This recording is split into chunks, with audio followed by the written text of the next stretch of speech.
time again on the House floor. We still only have 4 of the 12 appropriations bills passed through the House. 2 haven't even been marked up. Another one has failed, and more may go down this week. You would think they'd be willing to change tactics, because after all, the definition of insanity is doing the same thing over and over again and expecting a different result. So you'd think they'd be willing to come to the table, honor the agreements, pass the spending bills that the American people should expect and certainly deserve, but apparently not. Instead, we see them doubling down on the strategy of jamming through unrealistic spending proposals that would devastate children, families, seniors, and veterans all across this country. That includes the 2 hyperpartisan bills they've brought to the House floor today, bills that continue to break the pattern of the bipartisan funding agreement that Congress approved last spring and that both parties in the Senate have been willing to honor. These bills slash vital services and include right-wing culture wars provisions, bills that are so extreme that the House Republicans may not be able to pass them here and that the Senate won't agree to and the President certainly won't sign. The first of these is H.R. 4394, the Energy and Water Development Funding Bill. With this legislation, we should be ensuring that the U.S. is able to meet the challenges of today's and tomorrow's world. Unfortunately, the bill in front of us doesn't do that. It's full of harmful rescissions, repeals, and funding cuts, and it attempts to impede the progress we've made by increasing America's energy costs, jeopardizing our energy security, and hurting U.S. global competitiveness. It claws back important funding that supports programs to combat flooding, improve wildlife habitats, and reduce pollution in our drinking water. That includes millions in funding for the U.S. Army Corps of Engineers. I want to zoom in on that for a minute and talk about all the important work that the Army Corps does in my district alone. It's responsible for the regular maintenance of 2 major rivers running through and alongside Pennsylvania's 5th District, the Schuylkill and the Delaware. That maintenance includes tasks like dredging, debris removal, and maintaining river embankments. This river work is critical to our region's environmental, public, and even economic health because it means boats can use our waterways without interruption, and larger vessels can sail into and trade at the Port of Philadelphia. The broader budget cuts included in this bill undermine the importance and viability of all of these programs and means that additional measures to improve the health of our communities, both in my district and others, will go undone. Critically, this bill also fails to meaningfully confront the climate crisis. In southeastern Pennsylvania, we've already started to feel the effects of climate change. More intense and frequent storms have resulted in unprecedented, devastating flooding across our region. For example, the Eastwick neighborhood of Philadelphia, which sits adjacent to a flood-prone marsh, has experienced increasingly dramatic floods in recent years. About 3 years ago, Tropical Storm Isaias damaged more than 300 homes in this low-lying area. We've seen tornadoes and flooding in the Brandywine River region, in Norristown, and elsewhere. It's important for everyone here to realize that none of our districts are immune from the impacts of the climate crisis. Flooding, hurricanes, rising sea levels, and other climate disasters, wildfires, they affect us all. My Republican colleagues' denial of this fact would only leave us extremely unprepared and would prevent us from doing anything proactively to address these growing threats and help our communities be more resilient. Ultimately, it's our constituents and future generations of Americans who will suffer the consequences of these kind of policy failures. Additionally, just as families have started taking advantage of provisions in the Inflation Reduction Act that reduce their home energy costs, this bill would increase energy bills for hardworking Americans. For all my Republican colleagues' talk, it is clear that Democrats are the only ones here willing to take action to keep costs down for American families. Because with this bill, the majority is trying to undo the work that we did with the Inflation Reduction Act.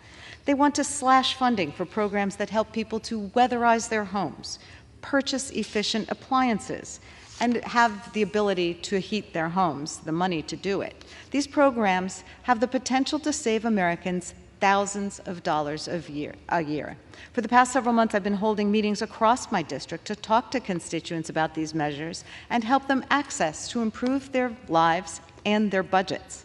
And now House Republicans want to take this away. This bill also blocks funding for initiatives that direct investments to our underserved communities most overburdened by pollution. My region has long struggled with dangerous air quality and its negative health impacts, leading to high rates of cancer and some of the highest rates of childhood asthma in our nation. Federal investment is needed to ensure that kids in my district and across the country can grow up healthy and have bright futures. But in kneecapping this important work, it seems that my colleagues on the other side of the aisle are more concerned with catering to polluters than the health of our children, and I find that incredibly disappointing. We're also considering today H.R. 4364, the legislative branch funding bill. Unfortunately, this legislation undermines the important work of this institution and threatens Congress's ability to move into the future and serve its constituents and America today, rather than in the 19th century or so. I served on the Bipartisan Select Committee on the Modernization of Congress for 2 years, and since then I've followed its subsequent work to produce recommendations on how to make Congress work better for the American people. Ultimately, that committee passed over 200 bipartisan recommendations, including recommendations related to diversity and inclusion among our staff here in Congress. Leading businesses around the globe have embraced diversity and inclusion because they know that a diverse workforce is more effective. Despite the successes we've seen in other sectors, it seems my Republican colleagues here in the House want to go backwards. Troublingly, they want to eliminate the Office of Diversity and Inclusion here on Capitol Hill. A well-functioning legislative branch is critical to our democracy, and I know our democracy is strongest when members of Congress and their staff look like the America we're here to represent. We should all want to serve our constituents in the best way we possibly can, and we can only do that if we give our institution the tools and the staff to achieve progress with the times and truly represent our modern nation. Unfortunately, this bill would undermine that goal. Even after flirting with a disastrous shutdown, my Republican colleagues are still trying to force through spending bills they've written in back rooms with no bipartisan agreement, riddled with cultural poison pills and devastating cuts. They do so knowing that these bills are so extreme that their passage is imperiled here in the House, and it's a fiction if they think it's going through the Senate or that it will be signed into law by the President. And this continued dysfunction only hurts America and throws our country into chaos. The bottom line is, the House needs to do better than this. The American people deserve better than this. I strongly oppose both of these bills, and I reserve the remainder of my time. Gentlewoman reserves. Gentleman from Pennsylvania is recognized. Thank you, Madam Speaker. I've got to share a story about Secretary Granholm because you just can't make this stuff up. And NPR reported this story, which makes it even more rich. So Secretary Granholm took a 4-day EV propaganda road trip on the taxpayer's dime. That turned into an absolute nightmare for the secretary. At a stop in Georgia, there was only one available EV charging station for the secretary's motorcade. So what did she do? Well, they had the Department of Energy, their advance team, who were traveling in gas-powered vehicles, I might add. They had that advance team go in and reserve a spot while others waited in long lines, battling the summer heat. Rightfully, a family that was traveling with a baby actually called the police on Secretary Granholm and her advance team. Earlier this year, Granholm stated, and I quote, "We can all learn from what China is doing," end quote, regarding climate policies. Well, let's just talk about what China is doing, because that is about as laughable as the story about her failed propaganda trip. China emits 30% of the world's global emissions. They emit more than the developed world combined. They emit more than the United States, the EU, and Japan combined. By far the largest polluter in the world. My friends across the aisle, they'll say nothing to criticize China, by the way. China's coal-fired power plants generate more than 23% of all forms of US energy combined. And they are allowed to increase their emissions through 2030 under the laughable Paris Climate Accords. We could all laugh at this if it wasn't for the devastating effects that Democrats' climate policy has on the working class in America and for our competitive edge on our #1 adversary on the world stage, and that is China. With that, I reserve. Gentleman reserves. The gentlewoman is recognized. Thank you, Madam Speaker. I would like to yield 2.5 minutes to the gentleman from Massachusetts, the distinguished ranking member of the Committee on Rules, Mr. McGovern. Gentleman is recognized. I thank the gentlelady for yielding. Let me just say to the gentleman from Pennsylvania, nobody has been tougher on China than yours truly here. And I take a back seat to no one, and I don't want to be lectured. Madam Speaker, I wasn't going to speak on this rule today, but I feel compelled to say something because I see a pattern developing that I think needs to be called out. And it needs to be called out plain and simple. They are taking their awful appropriation bills on agriculture and foreign policy and now energy and water and legislative branch. And as the gentlelady from Pennsylvania pointed out, they all have these deep cuts. And then they are loading them up with MAGA culture war crap. I think people ought to understand in plain terms what they are doing. So let's focus on some specifics. They say it's about woke Democrats this and woke Democrats that. I mean, give me a break. They want to get rid of an office here on Capitol Hill which promotes staff diversity and inclusion. Like, who wants less diversity?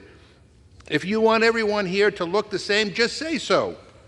They want to make it illegal to put a pride flag up next to a U.S. flag, by the way, at an embassy during Pride Month. That's woke? I mean, like, what's wrong with them? In one of these bills, they want to make it so that you can use taxpayer money to fire people for being gay. I mean, really? I mean, with all the problems in the world, this is what they focus on? This is what keeps them awake at night? This is nuts. This isn't about religious freedom. This is about giving people freedom to discriminate. And if they want to be bigoted, so be it. But don't use the United States government and taxpayer dollars to reinforce and spread your backward views.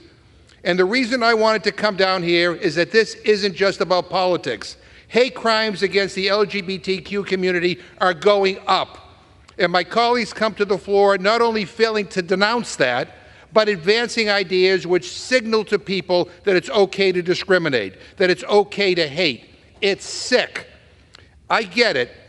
This is popular in the extreme MAGA world, but I thought there were some moderate voices on the other side that might find this as offensive as I do. But I guess I'm wrong, because Republicans continue to blindly come down here and support these hateful policies and vote for them time after time after time.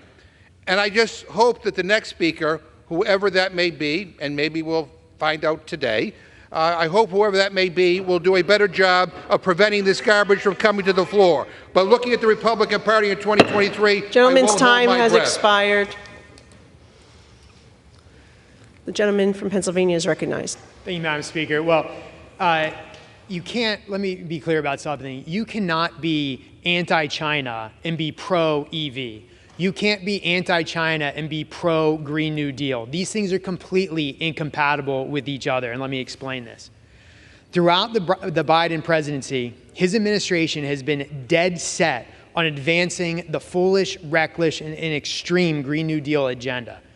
This path forward has propped up our adversaries, such as China, who we now rely on for critical minerals to build the expensive EVs that liberals like to parade around in their affluent suburban neighborhoods.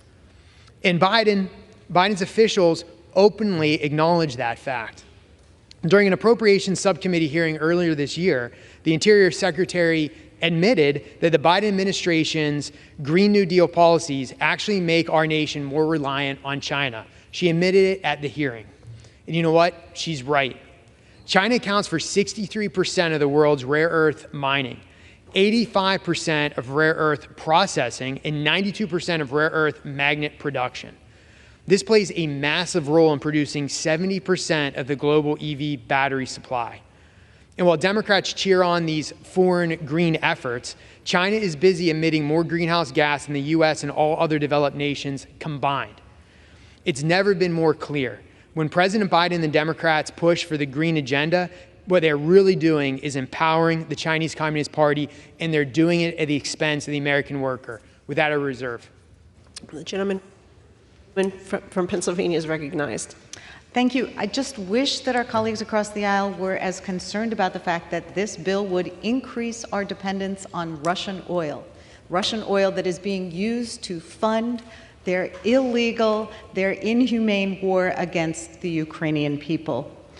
Madam Speaker, if we defeat the previous question, I will offer an amendment to the rule to provide for consideration of a resolution which clearly states that it's the People's House's duty to keep our promise to American workers and seniors to protect and preserve Social Security and Medicare and fight against any cuts to these vital programs. Madam Speaker, I ask unanimous consent to insert the text of my amendment into the record along with any extraneous material immediately prior to the vote on the previous question. Without objection. Thank you. Madam Speaker, now to discuss our proposal, I yield 2 minutes to the gentlewoman from California, Ms. Kamla Gardav. The gentlewoman is recognized for 2 minutes. Thank you, Madam Speaker. I have to tell you there is a virus infecting this Congress, and it is not the Rona. It is Republican testosterone poisoning. All year long, we have heard not one peep from Republicans about Social Security or Medicare. Nothing. They have been passing legislation that erodes the health protections of Americans and then high-fiving after these horrible bills pass. But they won't admit that 63 million seniors will be hurt by their cuts to Social Security. So watch out, Granny, because they are coming for you. Or that they will cut the lifeline of millions that depend on Medicare to survive. Instead, we've been stuck in this Republican romper room. The American people don't want to hear your lies, and they don't want to watch your Republican civil warfare meltdown. They care about their health care, jobs, keeping the government open, growing the economy, and protecting us at home and abroad. They care about being able to put food on the table and having a home to go to. They care about having a Social Security check in the mail, one that they were promised for their years of work. They care about what's real to them, and you're not it. For this reason, I ask my colleagues to defeat the previous question so that we can bring up H.R. 178, an important piece of legislation affirming the House's commitment to protecting Social Security and Medicare. With that, I yield back the balance of my time. Members are reminded to direct their comments to the chair and not to other members, and I would like to recognize the gentleman from Pennsylvania. Thank you, Madam Speaker. You know, it's quite the intellectual yoga exercise to somehow say that Republicans are encouraging Russian gas. It's the exact opposite. Let's think about it. Do you know why there's Russian oil tankers in the harbor in Boston? It's because far-left radical activists, namely the entire Democratic Party, have decided to cancel a pipeline that should have been running from Philadelphia into New England called the Constitution Pipeline that would have brought clean natural gas from Pennsylvania into New England, so the residents there have cheap, abundant natural gas, and they're not forced to buy dirty gas, dirty petroleum from Russia. But again, the intellectual gymnastics and yoga is quite amazing. Let's talk about some other far-left radical policies of my friends across the aisle and how it has made us more dependent on Russia and more dependent on China. Well, for one, they have a new list of regulations on coal-fired power plants, making it harder for us to burn our clean coal here in the United States, forcing coal producers to ship coal to places like China, where they don't use scrubbers, by the way. They decided that liberals across the aisle ended the Keystone XL pipeline, coincidentally killing tens of thousands of union jobs that they purport to support. They also canceled federal oil and gas leasing on federal land. So I ask you, which policies make us more dependent on Russia? Ours or the radical left's? With that, I reserve. Gentleman reserves. The gentlewoman from Pennsylvania is recognized. Yes, Madam Speaker, I would like to yield 3 minutes to the gentlewoman from Texas, Ms. Jackson Lee. The gentlewoman from Texas is recognized for 3 minutes. I thank the gentlelady from Pennsylvania for her leadership and the manager of this rule that we now have on the floor of the House. I stand here in the name of so many Americans that live in cities and rural communities that are so dependent on the federal funding that helps to bridge local government's funding, and also those who are most vulnerable in our nation. And so as I rise today, Democrats come together to stop the shutdown. And I said earlier there was applause across my district. But at the same time, bills were passed that really shocks me. Again, bills were passed that cut $800 million from Women, Infants, and Children's program dealing with feeding babies. Feeding babies. And then one of the most talked about issues across America, we just saw something where Habitat for Humanity is building 39 homes under the name of the great President Jimmy Carter and his wife. And here we are cutting $1 billion to $500 million from the Home Investment Partnerships Program that directly deals with the funding that is necessary. Can you believe cuts in Medicare? Can you absolutely believe that that is what's happening, and the bills are being passed by the Republican majority? Now, I thought they were concerned about Homeland Security. I served on this committee since 9/11, but border management funding has been severely cut. Shelter and services programs, the very programs that are needed by those who come seeking asylum, or even those who come whose asylum will be rejected. But the burden is on those local cities. And the USCIS, Transportation Security Administration, all receiving cuts. And then, of course, we are dealing with this particular legislation, Ledge and Energy and Commerce. It is important to note that funding dealing with water, dealing with climate, dealing with renewables are all being cut. I offered amendments in particular to deal with water that was not accepted.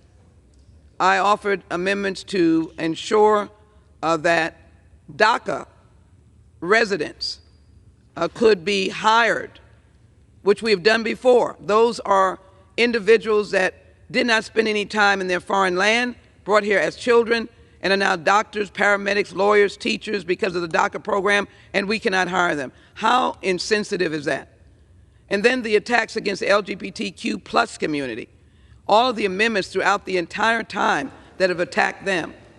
And to get rid of the diversity office that we work so hard for, to ensure that this Congress, the People's House, the United States Senate, reflects the wonderment of America, this wonderful experiment that the world looks to and says how great this land is. My country, 'tis of thee, sweet land of liberty. That is what America is to people. How can we, appropriations after appropriations, put these poison pills? So we stopped the shutdown, but I can say to you is there's more work to be done. We don't know what the vote will be on the floor today, but I want whatever happens, as I've said before, to be for the best for the American people. That's Democrats leading. Gentlewoman's I yield time back. has expired. Reserved. The gentlewoman reserves. The gentleman from Pennsylvania is recognized. Thank you, Madam Speaker. I'd like to yield 4 minutes to my good friend from New York and fellow member of the Rules Committee, Mr. Langworthy. Gentleman is recognized for 4 minutes. Thank you to the gentleman from Pennsylvania, my Rules colleague. Madam Speaker, the Biden administration, through the Department of Energy, is making life harder for Americans and jeopardizing our energy security. Through gradually increasing efficiency standards, rebate programs, and other regulatory carrot and stick measures, this administration is determined to take perfectly reliable, affordable, and efficient appliances off the market and out of reach for ordinary Americans. The regulatory agenda being carried out at the Biden Department of Energy is a death by 1,000 cuts strategy that will leave Americans sincerely worried about how they will be able to afford to heat their homes in the coming years. From gas stoves to furnaces to air conditioners, the Biden administration is forcing Americans away from appliances and technologies that genuinely work and pushing them towards more expensive and less available options. Time and again, the left tells us that this hardship is the price we all must pay for a so-called greener and cleaner future. But in fact, these draconian measures do little to achieve that future, while depriving Americans of a quality of life we once took for granted. Madam Speaker, I'm proud to support the underlying legislation, H.R. 4394 because it will put the brakes on the out-of-control, out-of-touch regulatory state that has been unleashed on the American people by the Biden administration. This legislation rescinds billions of dollars in wasteful spending from the poorly named Inflation Reduction Act that was intended to force Americans away from affordable and reliable appliances and towards more expensive and less reliable options. I strongly encourage my colleagues to support this rule and this underlying legislation today, and I yield back the remainder of my time. Reserve. Thank you. The gentleman reserves. The gentleman from Pennsylvania is recognized. Thank you, Madam Speaker. I would like to yield 4 minutes to the gentlewoman from New Mexico, a distinguished member of the Rules Committee, Representative Leisure Fernandez. The gentlewoman from New Mexico is recognized for 4 minutes. Thank you. Just 3 days ago, Democrats voted to keep our government open. We told America how Republicans were slashing vital programs in their extreme appropriations bills.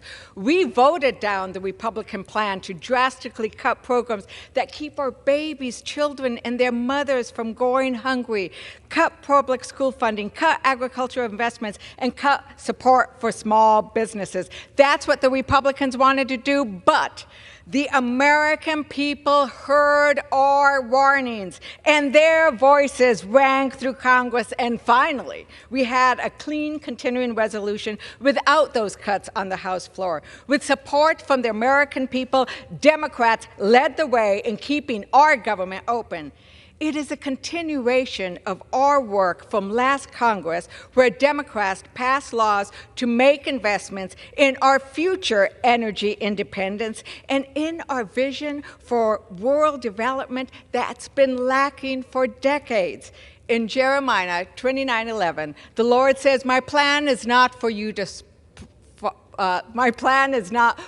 suffer, but for you to prosper, have hope and a future.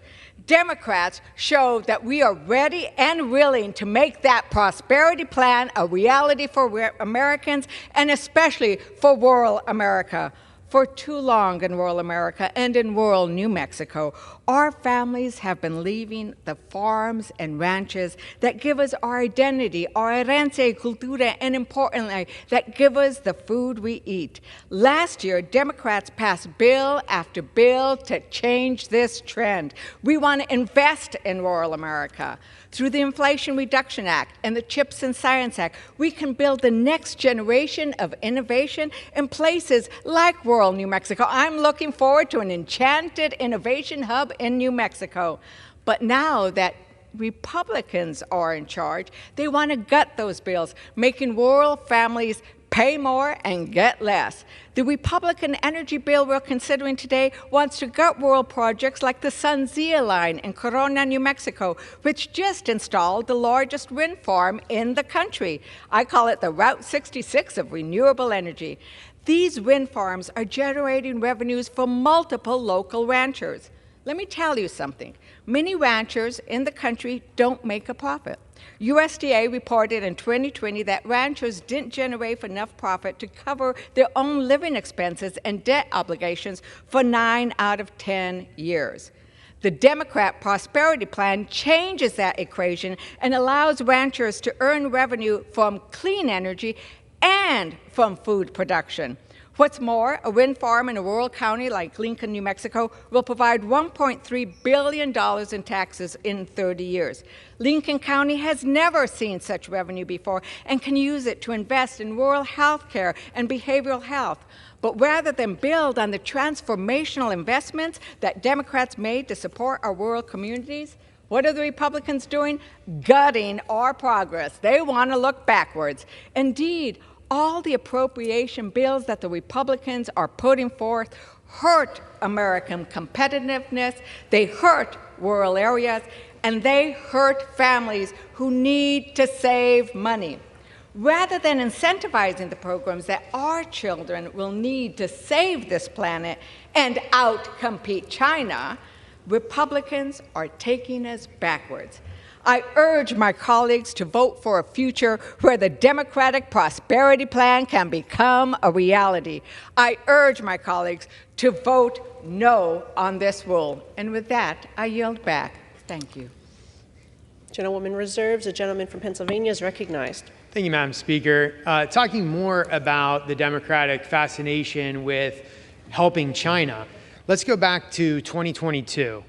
In 2022, gas prices hit an all-time record high. And instead of reversing the failed policies of the Biden administration that actually led to gas prices increasing at that rate, instead of doing that, Biden sold 180 million barrels from the Strategic Petroleum Reserve to temporarily lower gas prices in a cheap political gimmick. Well, what did this do? This drained our emergency energy supply to its lowest level since the 1980s, the lowest level since I was born. And who benefited the most from this? Well, it wasn't the American worker, it was China. According to the Department of Energy, China's state refining company bought 2 million barrels of Strategic Petroleum Reserve oil in 2022.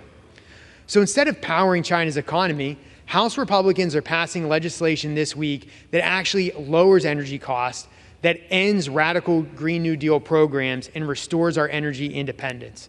I reserve. Gentleman reserves. The gentlewoman from Pennsylvania is recognized. Is the gentleman prepared to close? Prepared to close. Okay. Reserve. Who's Oh, I'm sorry. I go. the gentlewoman is recognized. Okay, thank you. Funding the federal government is not a game. The American people who elect us to Congress depend on us to solve real problems. They don't send us here to play politics with their lives and our country's future. The incompetence, extremism, and infighting we've seen on display from our Republican colleagues is not serious governance. It's dangerous, it's destructive behavior, and it makes wholly clear that there are members of this body who care more about making headlines than the job they were sent here to do. Madam Speaker, our budgets reflect our priorities.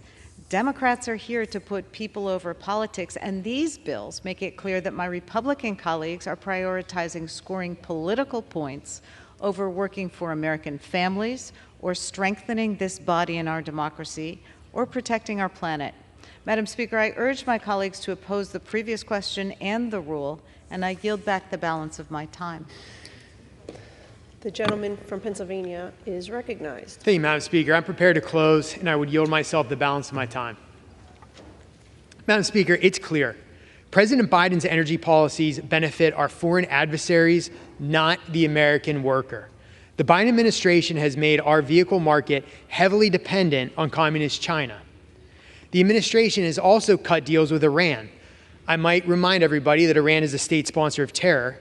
And the fact that the Biden administration released $6 billion in oil revenue, they released that money that will fund terrorist operations against the United States and our #1 ally in the Middle East, Israel. And recently, the president drained our strategic oil reserve to the lowest levels, and to what end? To fuel China's economy. Earlier this year, FERC Commissioner Mark Christie predicted in a Senate hearing that our energy grid is, and I quote, heading for a very catastrophic situation, end quote. And why is this? Well, it's because of the far left's rush to foolish green policies. This is the wrong path to go down. That's why I'm proud to support the underlying legislation, which restores the strategic petroleum reserves. It also helps our national security mission, increases funding for our ports and inland waterways, like the locks and dams that run through my district, and invests in our nation's security. After the previous majority spent $3 trillion outside of the appropriations process, this legislation actually reins in billions of dollars to reduce our out-of-control national debt. Under House Republicans, we have passed legislation to lower energy costs for the American family, reformed our permitting process, allowed the Mountain Valley Pipeline to finish construction, and preserved vehicle choice in the marketplace. This legislation before us keeps up that commitment to the American people. I urge my colleagues to vote yes on the previous question and yes on the rule. With that, I yield back the balance of my time, and I move the previous question on the resolution. The question is on ordering the previous question on the resolution. Those in favor say aye. Those opposed say no. In the opinion of the chair, the ayes have it. I would request that the yeas and nays be ordered. The yeas and nays are requested. Those favoring a vote by the yeas and nays will rise. A sufficient number having risen, the yeas and nays are ordered. Pursuant to Clause 8 of Rule 20, further proceedings on this question are postponed.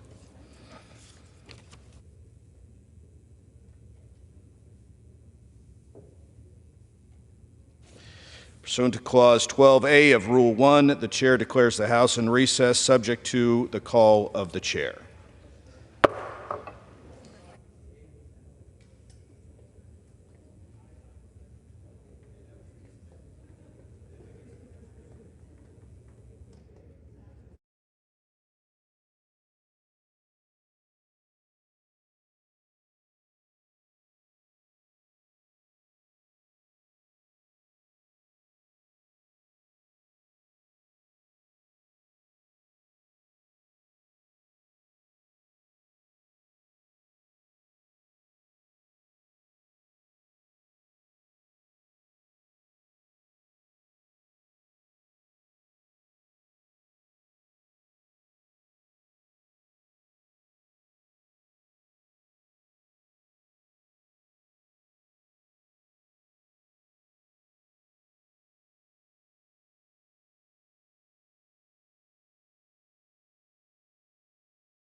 The House will be in order. Proceedings will resume on questions previously postponed. Votes will be taken in the following order. Ordering the previous question on House Resolution 756 and adoption of House Resolution 756 if ordered. The first electronic vote will be conducted as a 15-minute vote. Pursuant to Clause 9 of Rule 20, the remaining electronic vote will be conducted as a 5-minute vote. Pursuant to Clause 8 of Rule 20, the unfinished business is the question on ordering the previous question on House Resolution 756, on which the yeas and nays were ordered. The clerk will report the title of the resolution. House Calendar Number 45, House Resolution 756, Resolution providing for consideration of the bill, H.R. 4394, making appropriations for energy and water development and related agencies for the fiscal year ending September 30th, 2024, and for other purposes, and providing for consideration of the bill, H.R. 4364, making appropriations for the legislative branch for the fiscal year ending September 30th, 2024, and for other purposes. The question is on ordering the previous question. Members will record their votes by electronic device. I remind my fellow colleagues, this is a 15-minute vote.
On this vote, the yeas are 218, the nays are 207.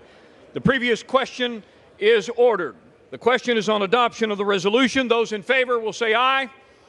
Those opposed, no. Opinion of the chair, the ayes have it. Gentlelady from Pennsylvania. Mr. Speaker, we would request a roll call vote on the rule. Roll call vote is requested. Those favoring a roll call vote will rise. Sufficient number having risen, a roll call vote is ordered. Members will record their votes by electronic device. This is a 5-minute vote.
On this vote, the yeas are 218, the nays are 208. The resolution is adopted.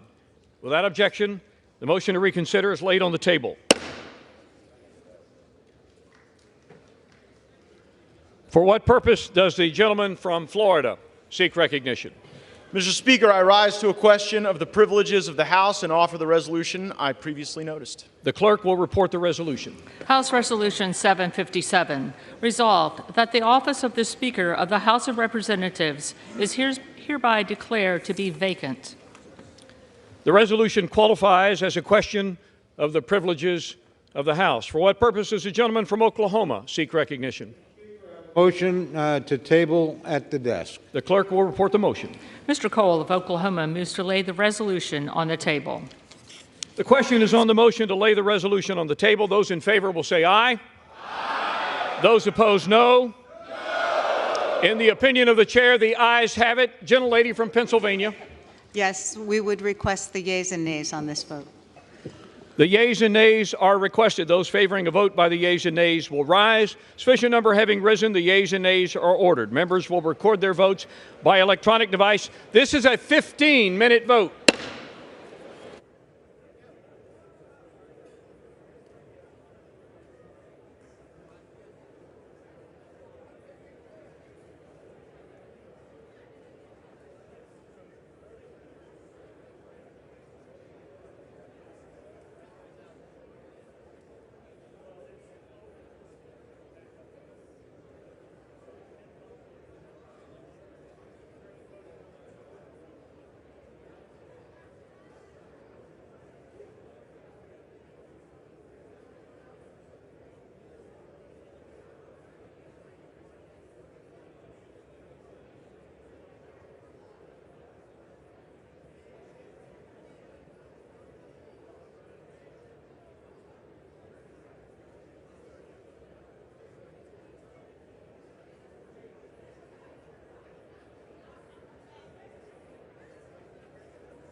On this vote, the yeas are 208, the nays are 218.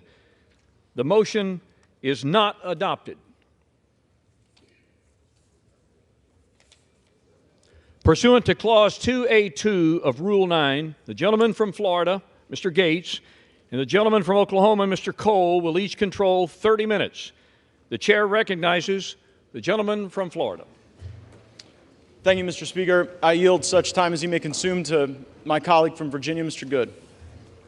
Gentleman from Virginia, Mr. Good, is recognized for such time as he may consume. And before the gentleman speaks, may I remind my colleagues that all parties need to be heard. Would you please clear the well and clear the aisles? And any extraneous conversations need to be taken from the floor.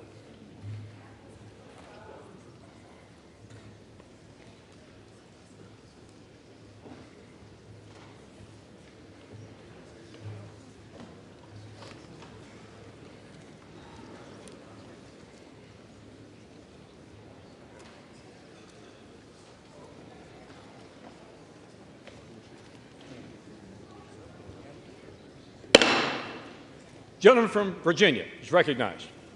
Thank you, Mr. Speaker. Like so many others, I deeply regret that we are here in what was a totally avoidable situation. I must take you back to January, however, which for many of us was about not repeating the failures of the past and letting Republican voters across the country down once again, when in the past, for many years, when Republicans have had majorities in this chamber, we have passed our major spending bills predominantly with Democrat votes, something the other side of the House has never and would never do with majority control. Back in January, I expressed my concern that the previous 2 years, during my first term here in this House, we had not used every tool at our disposal to fight against the harmful, radical Democrat agenda that is destroying the country, bankrupting the country, and under which the American people are suffering. But most in here wouldn't know that I helped persuade my 5 colleagues who comprised the remaining resistance in the wee morning hours of January 7 to switch our votes to present to let Mr. McCarthy become Speaker. And I went to him on this very floor to tell him that he was finally going to become Speaker on the next vote. In that moment, it was clear to me that I or we could have asked for anything in exchange for switching our votes to present, but I and we asked for nothing. The very next week, I requested and had a meeting with Speaker McCarthy to tell him he had my full support and that I wanted him to be successful because the country needed him to be successful. In the ensuing months, I helped him narrowly pass the Parents' Bill of Rights and the Limit, Save, Grow bill. I think both of those by just 1 or 2 votes, helping persuade some of my most conservative colleagues to come along despite some of the concerns they had with those bills. And we remained united as a conference through the Limit, Save, Grow vote as we passed a bill that was cutting spending to pre-COVID levels for non-defense discretionary spending, or just over $100 billion, historic spending cuts, as the Speaker had committed to do in January, and it also included a host of other conservative fiscal reforms. Unfortunately, however, that unity and that commitment to significant year 1 cuts and spending reforms were discarded in the Failed Responsibility Act, as I call it, which passed overwhelmingly, once again, with a majority of Democrat votes, validating the concern many of us had in January. Many of us had begged the Speaker, pleaded with the Speaker repeatedly to utilize the debt ceiling to leverage spending cuts and reforms. But instead, he negotiated an unlimited increase to the debt ceiling through January of 25. As much as we can come together and gleefully spend through January of 25 with no significant wins for the American people in that FRA, or Failed Responsibility Act. But the Speaker then said that we would use appropriations. We would use appropriations to bring the fight and finally reduce our spending.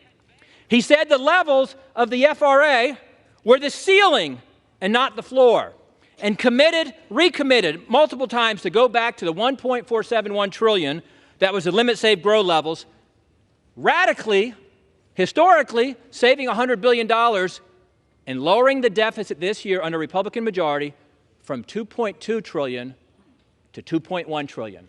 That's what we were asking the Republican House to do, to go to $2.1 trillion. Meanwhile, the Speaker had committed to bring a balanced budget vote to this floor, something that still has not happened, despite the work that's been done in our Budget Committee to mark it up and have it ready to come to the floor. He also promised that we would bring all 12 appropriation bills well before the September 30 fiscal deadline. We did not.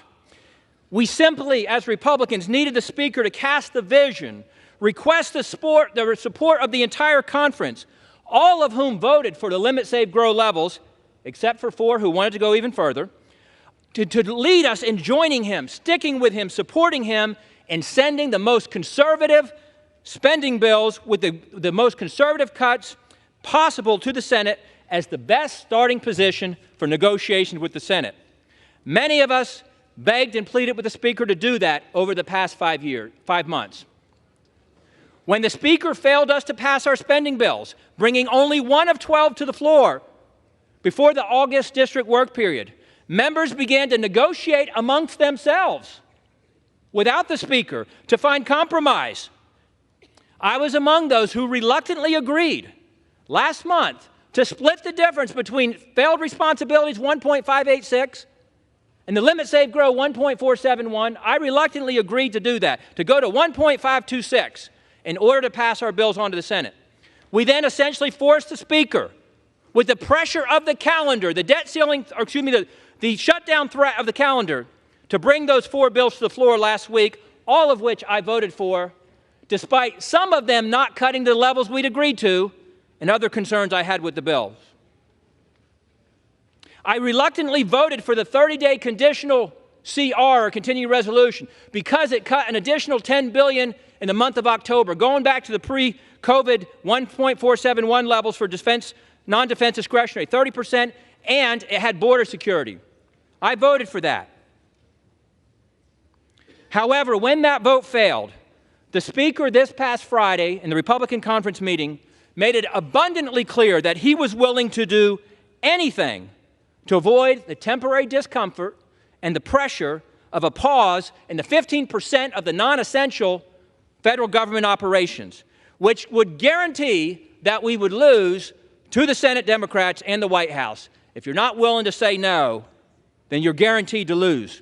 And that was confirmed with the passage of the unconditional 45-day CR this past Saturday, once again with 209 Democrat votes. The Republican bill, 209 to 1 Democrats, 51 to 0 in the Senate side. The Speaker fought through 15 votes in January to become Speaker, but was only willing to fight through 1 failed CR before surrendering to the Democrats on Saturday. We need a Speaker who will fight for something, anything, besides just staying or becoming Speaker. If there was ever a time to fight, with $33 trillion in national debt, a $2 trillion deficit this year, 40-year high inflation, 20-year high interest rates, a downgraded credit rating, and for the first time in modern history, the polls showing, despite all the help of the media blaming Republicans in the House, the polls showed that the public was blaming Biden and the Democrats for an imminent shutdown. If not fight now, when would we fight? Now is and was the time. With the Democrats driving the fiscal bus off the cliff at 100 miles an hour, we cannot simply be content to be the party that slows it down to 95 just so we can sit in the front seat and wear the captain's hat. Our current debt and our spending trajectory is unsustainable. We need a Speaker, ideally somebody who doesn't want to be Speaker and hasn't pursued that at all costs for his entire adult life, who will meet the moment and do everything possible to fight for the country. A red line was crossed for me, I regret, on Saturday, and chose regret that I must vote against the motion to table as I did and to vote to vacate the chair. And I yield back. Gentleman from Florida reserves his time. Gentleman from Oklahoma, Mr. Cole. Thank you very much, Mr. Speaker. I share one thing in common with my friend from Virginia. This is a very sad day, and certainly a day I never expected to have to live through.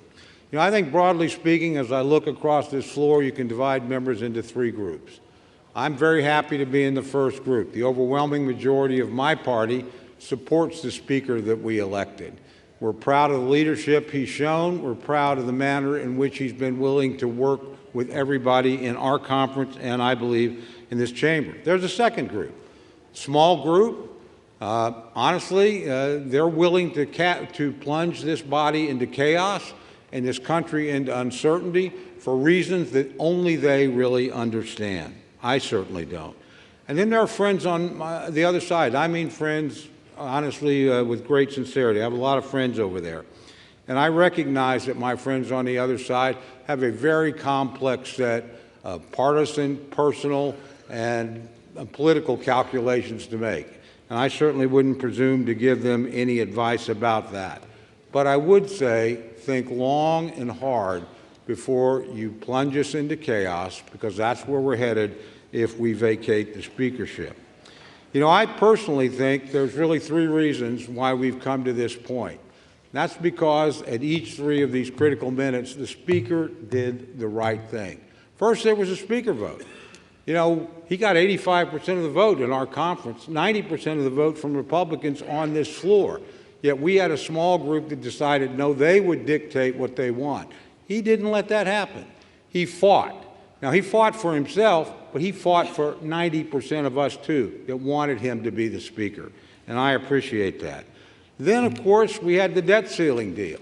Nobody here thought he could pass a bill. Nobody in America thought he could pass a bill. He did what speakers are supposed to do. He passed the bill. Then he sat down and negotiated with a Democratic Senate and a Democratic president and came back with a good deal, a deal that will limit spending. He did the right thing. Finally, last Saturday on this floor, we were on the verge of a government shutdown that the vast majority of members in this chamber did not want. A substantial majority on my side, an overwhelming majority on the Democrat side. He put his political neck on the line, knowing this day was coming, to do the right thing for the country, without a doubt. My friends and I agree on that, whether or not we agree on the Speaker. He did the right thing. He did the right thing, I think, for this institution. He showed it could function in a time of crisis. And finally, I think he did the right thing for our party. He made sure that we could continue to negotiate and achieve some of the very objectives my friend from Virginia laid out, and achieve them in divided government, which calls for some degree of give and take. So I'm very proud of this Speaker. I'm very proud to stand behind him. Tomorrow morning, whether I win or lose, I'm going to be pretty proud of the people I fought with, and I'm going to be extraordinarily proud of the person I fought for, the Speaker of the House, Kevin McCarthy. And with that, I reserve the balance of my time.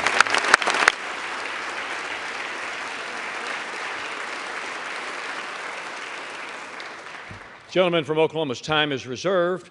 Gentleman from Florida.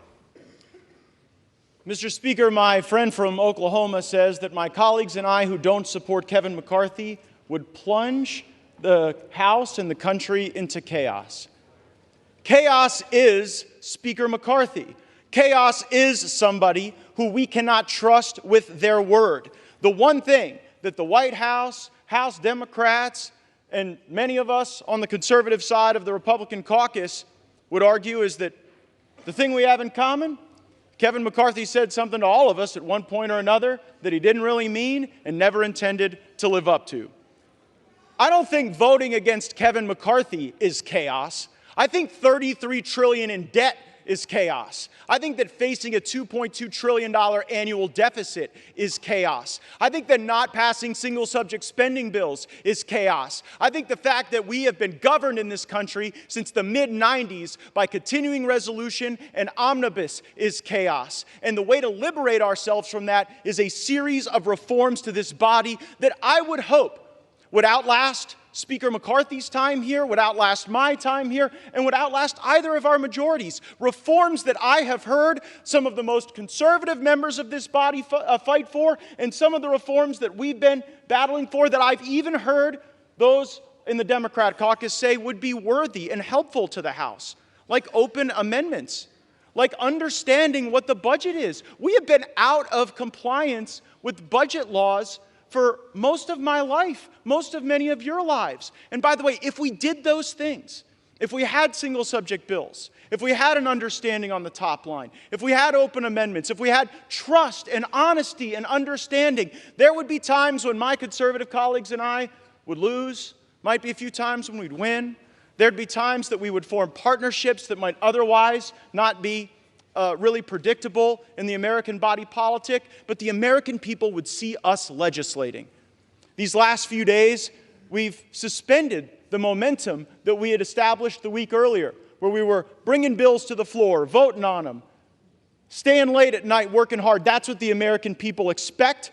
It's something Speaker McCarthy hasn't delivered, and that's why I've moved to vacate the chair. I reserve. Gentleman's time is reserved. Gentleman from Oklahoma, Mr. Cole. Thank you very much, Mr. Speaker. I yield 2 minutes to my very good friend, Mr. Emmer from Minnesota. Gentleman from Minnesota, Mr. Emmer, is recognized for 2 minutes. Thank you. Kevin McCarthy has earned this. Under Speaker McCarthy's leadership, our House Republican majority has actually defied all odds and overperformed expectations again and again and again. It all started with the Speaker's race, when our Speaker, Kevin McCarthy, showed the American people how he would never give up. It carried over into the Speaker spearheading a rules package to create the most transparent, member-driven legislative process that I've ever seen since I've been here. And since then, Speaker McCarthy's Republican majority has been successful in bringing common sense back to our nation's capital by passing legislation to affirm a parent's right to be involved in their child's education, bolster American energy production, fully fund veterans' care and benefits, fight back against the regulatory state, and continue delivering on our promise to rein in Democrats' reckless spending by passing fiscally responsible appropriations bills. We've also achieved historic conservative wins, like passing the strongest border security legislation in history, passing the first Republican-only NDAA in history, and passing the first Republican-only state and foreign operations appropriations bill. So many Americans are better off because of Kevin McCarthy's leadership. American families, job creators, entrepreneurs, service members, law enforcement officers, and the list goes on and on. These are just a few of our House Republican majority successes. But make no mistake, we need Kevin McCarthy to remain Speaker if we're going to stay focused on our mission of delivering common sense wins for the American people. We've shown Americans what success looks like when we come together as a team. Now it's time for us to stand together stronger than ever so we can get back to the work our majority was elected to do. I'm proud to support the Speaker as we continue championing conservative priorities that will put our country on a better path. Thank you, Speaker McCarthy. Gentleman from Florida. I yield back.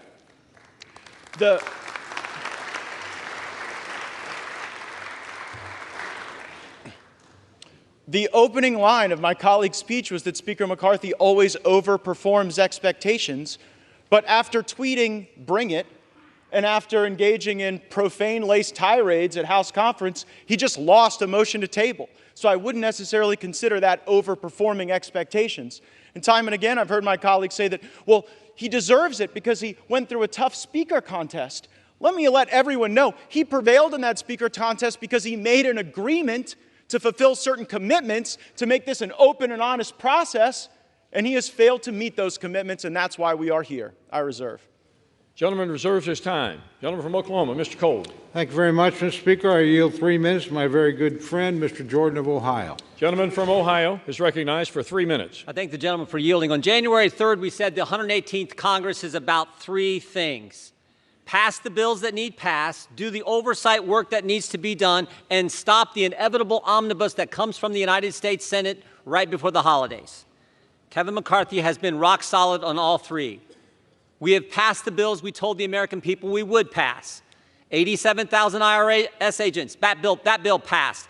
Parents' Bill of Rights, that bill passed. Energy legislation passed. Border security, immigration enforcement legislation, the strongest bill ever to pass the Congress, passed earlier this year. We have done what we told them we were going to do. We can't help it the Senate won't take up those good common sense bills. They'll have to answer to the American people come Election Day. Oversight. We have done the oversight that we're supposed to do. Because of our oversight, we know that parents were targeted by the Department of Justice. Because of our oversight, we know that 51 former Intel officials misled the country weeks before the most important election we have. And because of our oversight, the Disinformation Governance Board at the Department of Homeland Security is gone. Because of our oversight, the memo attacking pro-life Catholics has been rescinded. Because of our oversight, unannounced visits to Americans' home by the Internal Revenue Service has stopped. That happened under Speaker McCarthy. And on the third one, on this side of it, we know there's a big old ugly bill coming at the end of the year, all kinds of spending, all kinds of garbage in it. We're still in that fight. Frankly, to Matt's point, we don't know how that one's going to shake out. But we do know this. We do know this. On Saturday, we didn't take the Senate's bill. They tried to send over and shove it down our throats on Saturday. We didn't take that bill. And it was a tough position he was in. There were 5 options on the table last week. Option 1 was to send a long-term CR over there that would have leveraged the 1% cut, something a bunch of us voted for, both parties. Couldn't get the votes for that one. Second option was to focus on the one issue the country now is completely focused on, the border issue. We couldn't get the votes for that one either. But when the Senate tried to send us that bill, he said no to it. I think the Speaker has kept his word. I know my colleagues and friends are saying different. I think he has kept his word on those 3 things that we talked about on January 3rd, and frankly, that entire week. He has kept his word. I think we should keep him as Speaker. I yield back.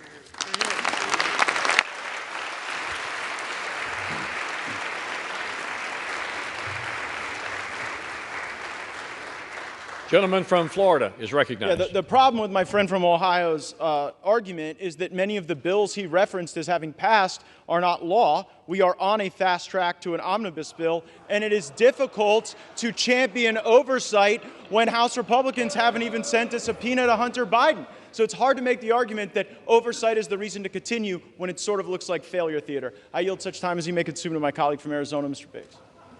Gentleman from Arizona is recognized. How much time? What he consumes. So much as he may consume. Thank you, Mr. Speaker. This is a serious time. And my mind immediately goes to the young deputy from Cochise County who 2 nights ago, while trying to apprehend a runaway vehicle smuggling humans across the border, suffered major injuries, transported to Pima County, where he's in a Tucson hospital fighting for his life. I'm talking about a border that remains wide open, where drugs come through the Tucson sector, the most gotaways known and unknown of any sector along the border. Terrorists coming in. People conducting criminal conduct coming in, criminal gang members, human smugglers, sex traffickers. They're coming across our border to the tune of hundreds of thousands every month. Now, I appreciate my colleagues and their position, but I would suggest something. I don't think you can just skip to last weekend and say, oh my goodness, a CR came out last weekend on Saturday. I think we need to go back to January. I'll say this. This body came together on the Republican side, and we passed a good border security piece of legislation, H.R. 2. That's good. And then last week we passed the DHS bill and the DOD bills, which had funding for our CBP, ICE, military leaders, military men and women. But why were we successful in doing that? What happened to motivate us to get there? Well, for one thing, we didn't bother to pass the 12 appropriations bills as required under the Budget Control and Impounds Law of 1974. We didn't do it. And you know how many times that's not been done? 25 years in a row. And you know how many CRs this body has passed in that same period of time? 130. You know what that gets you? A $2 trillion plus structural deficit like we had in fiscal year 23. You know what that leads you to? A $33 trillion national debt, which is where we sit today. Leads you to somewhere north of $700 billion in interest payments. And you know why that happened? Because this body is entrenched in a suboptimal path and refuses to leave it. Refuses to leave that path. You cannot change if you're unwilling to change. We had every opportunity to change. We were promised change. We were promised we were going to go ahead and we were going to get those 12 bills done. And if we got those 12 bills done, do you know why you do 12 bills? Because it allows you to reduce spending, get rid of wasteful, duplicative programs. It allows you to set an agenda to restore fiscal sanity. We chose to not do it again. We were promised we'd do it. That's why at the end, some people said, we'll vote present. We'll go ahead. We're going to put our trust in Mr. McCarthy to become the Speaker. That didn't happen.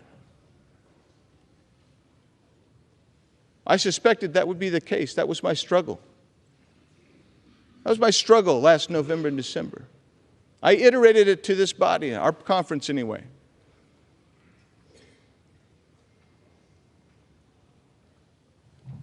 When we got to the debt ceiling, again, that seemed to spring upon everybody like a surprise.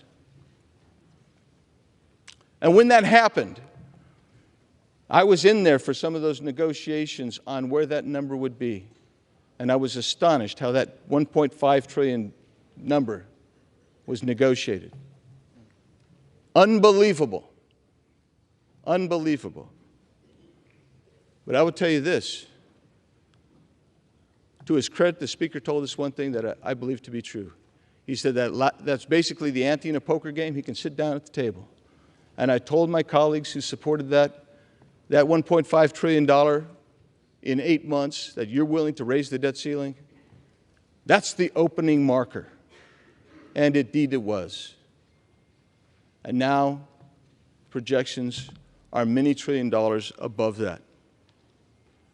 Yes, I think it's time to make a change. I'm not the only one. And that's it's somber. Thus it is somber. But what have we failed to accomplish? Why didn't we get this stuff done? When we're campaigning, we're talking about an extension of the debt ceiling to January of 2025.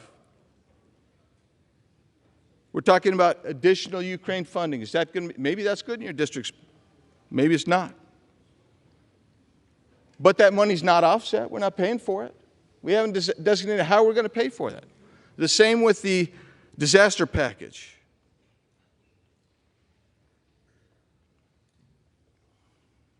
The IRS remains 80% increased. And I would tell you, I could go down the list, but I will just tell you why this happens. When you don't do your 12 budget bills, and you rely ultimately on a CR, and I'll get to the calendar in a second, what happens is you cannot leverage this administration to actually enforce the border laws that you need to have enforced. This is a lawless Biden regime. They will not enforce border laws. And we can pass them till we're blue in the face. But until you leverage the budget and the spending, you will not see enforcement by this administration. So now take a look at the calendar that we were just provided last week. We're supposed to finish by November 3rd our 12 bills. By November 17th, that's when we're supposed to see that the conference committees have come together, both sides, and we've resolved this. I don't believe that that's going to happen. It wasn't going to happen before. You were betting on the come again. At some point, I'd urge you to stop betting on the come and bet on the reality. That's why I can't support the Speaker any longer, and I'll be voting for the motion to vacate. Yield back.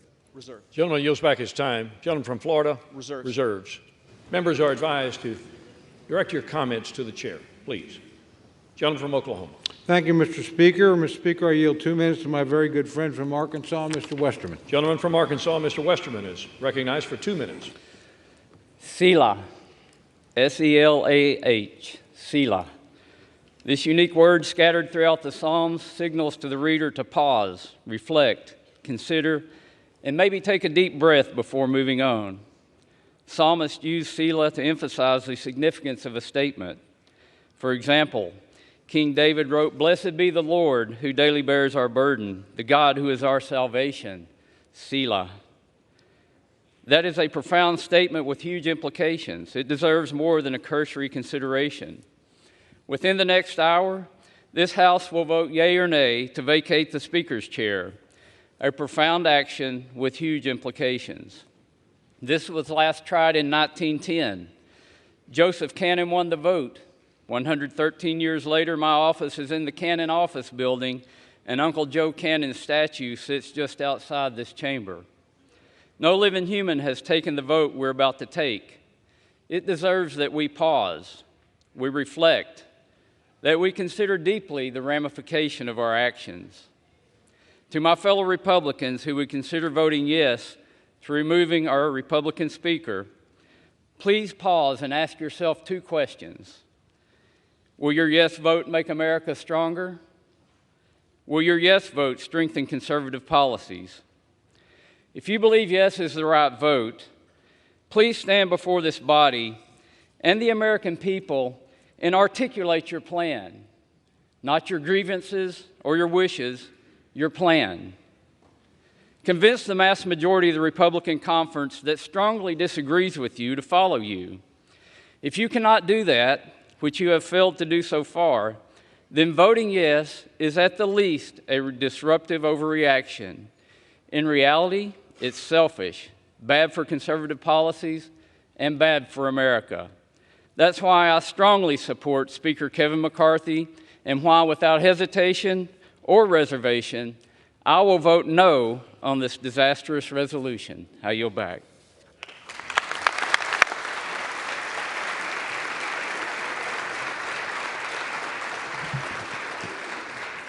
Gentleman from Florida.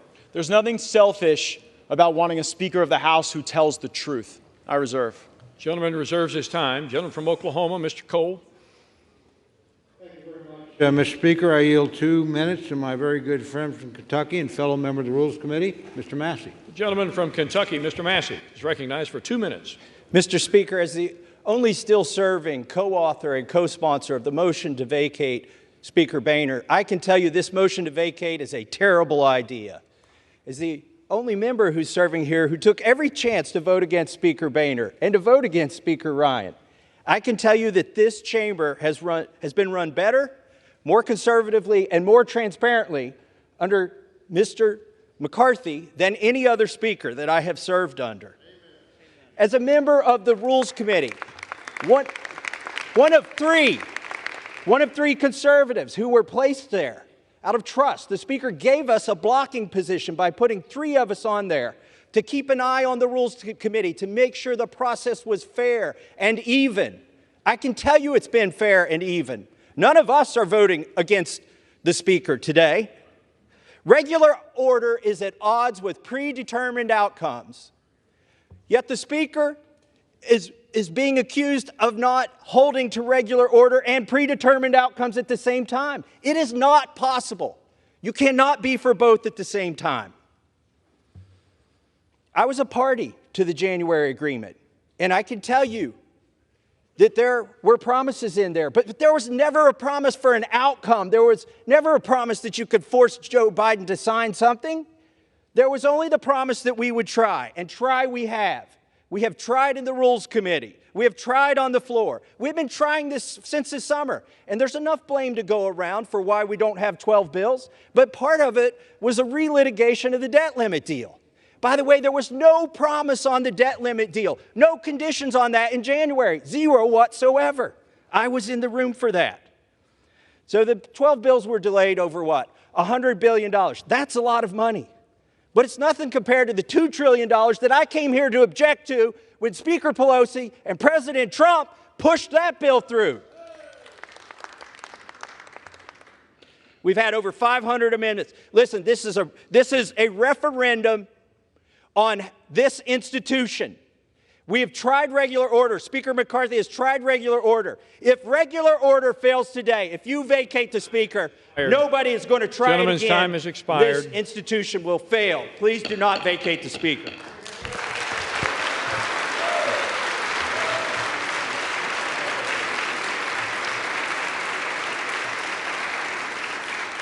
Gentleman from Florida. I reserve.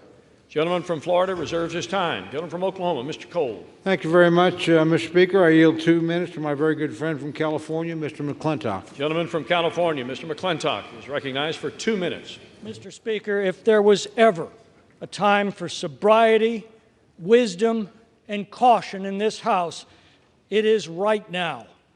If this motion carries, the House will be paralyzed. We can expect week after week of fruitless ballots while no other business can be conducted.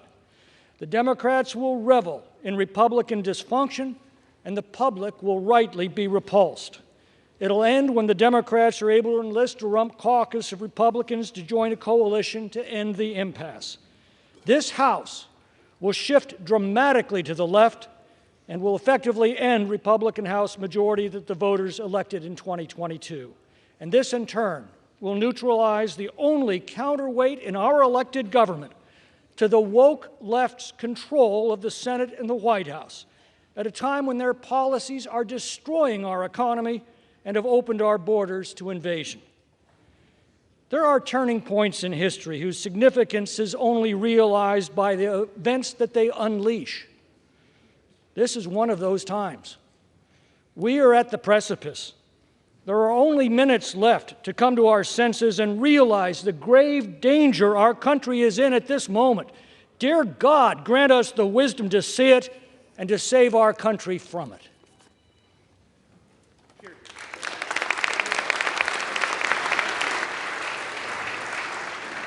Gentleman from Florida. Mr. Speaker, there is nothing sober, wise, or cautious about the path we are on. We are on a path to financial ruin if this House does not take a different posture, a different procedure, and yield toward different outcomes and a better future. I reserve. Gentleman reserves his time. Gentleman from Oklahoma, Mr. Cole. Thank you very much, Mr. Speaker. I yield 1.5 minutes to my very good friend from Florida, Mr. Jimenez. 1.5 minutes. Gentleman from Florida is recognized for 1.5 minutes. I stand before my colleagues in the nation as a proud representative of the great state of Florida. I truly am beyond blessed to represent the paradise that is Miami-Dade County and the Florida Keys, and I am beyond proud to represent my community before this Congress, to stand with a leader who has consistently demonstrated an unwavering commitment to our country and to the principles that define us as Americans, Kevin McCarthy. Today is historic for a lot of reasons. For one thing, this is the first time in over 100 years as this has been attempted. But it's also because we're part of a Congress with historically tight majorities for the Republicans in the House and the Democrats in the Senate, and we have a Democratic White House. Divided government, that's what we have.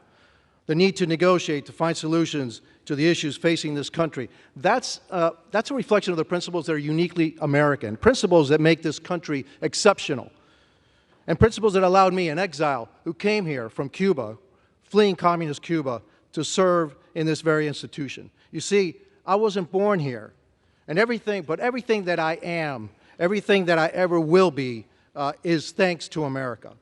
The best part about it is that my story, the story of the community that I'm so proud to represent, is a story of many in this body, is that we are not the exception in America, we are the rule. That's the America that Kevin McCarthy has fought for his entire career. Kevin McCarthy is a champion for the American dream, and he's proved it as our Speaker. Thomas Jefferson once said, "I predict future happiness for Americans if they can prevent the government from wasting the labors of the people under the guise of taking care of them." McCarthy. Gentleman's time has expired. Thank you. Let's keep Kevin McCarthy our Speaker. A great man, a great leader, a great Speaker. Thank you, and I yield back. Gentleman from Florida, Mr. Gates. Mr. Speaker, may I inquire as to my remaining time? Gentleman has 9 3/4 minutes remaining. I reserve. Gentleman reserves his time. Gentleman from Oklahoma, Mr. Cole. Much, Mr. Speaker. I yield 1.5 minutes to my very good friend from Iowa, the gentlelady, Ms. Henson. The gentlelady from Iowa, Ms. Henson, is recognized for 1.5 minutes. Thank you, Mr. Speaker. I rise today in support of our Speaker, Kevin McCarthy. Let's be very clear here. We would not have a House Republican majority without the relentless efforts of this man, our Speaker. Under his leadership, Joe Biden's policies have had a check and balance. His policies have created a horrific border crisis, 10,000 illegal immigrants a day surging across our border. Under Speaker McCarthy, Republicans have passed legislation to secure our border. Joe Biden has done everything to squash American energy, selling our oil reserves to China. Under Speaker McCarthy, Republicans have passed legislation to unleash American energy dominance. Joe Biden has spent taxpayer dollars like there's no tomorrow.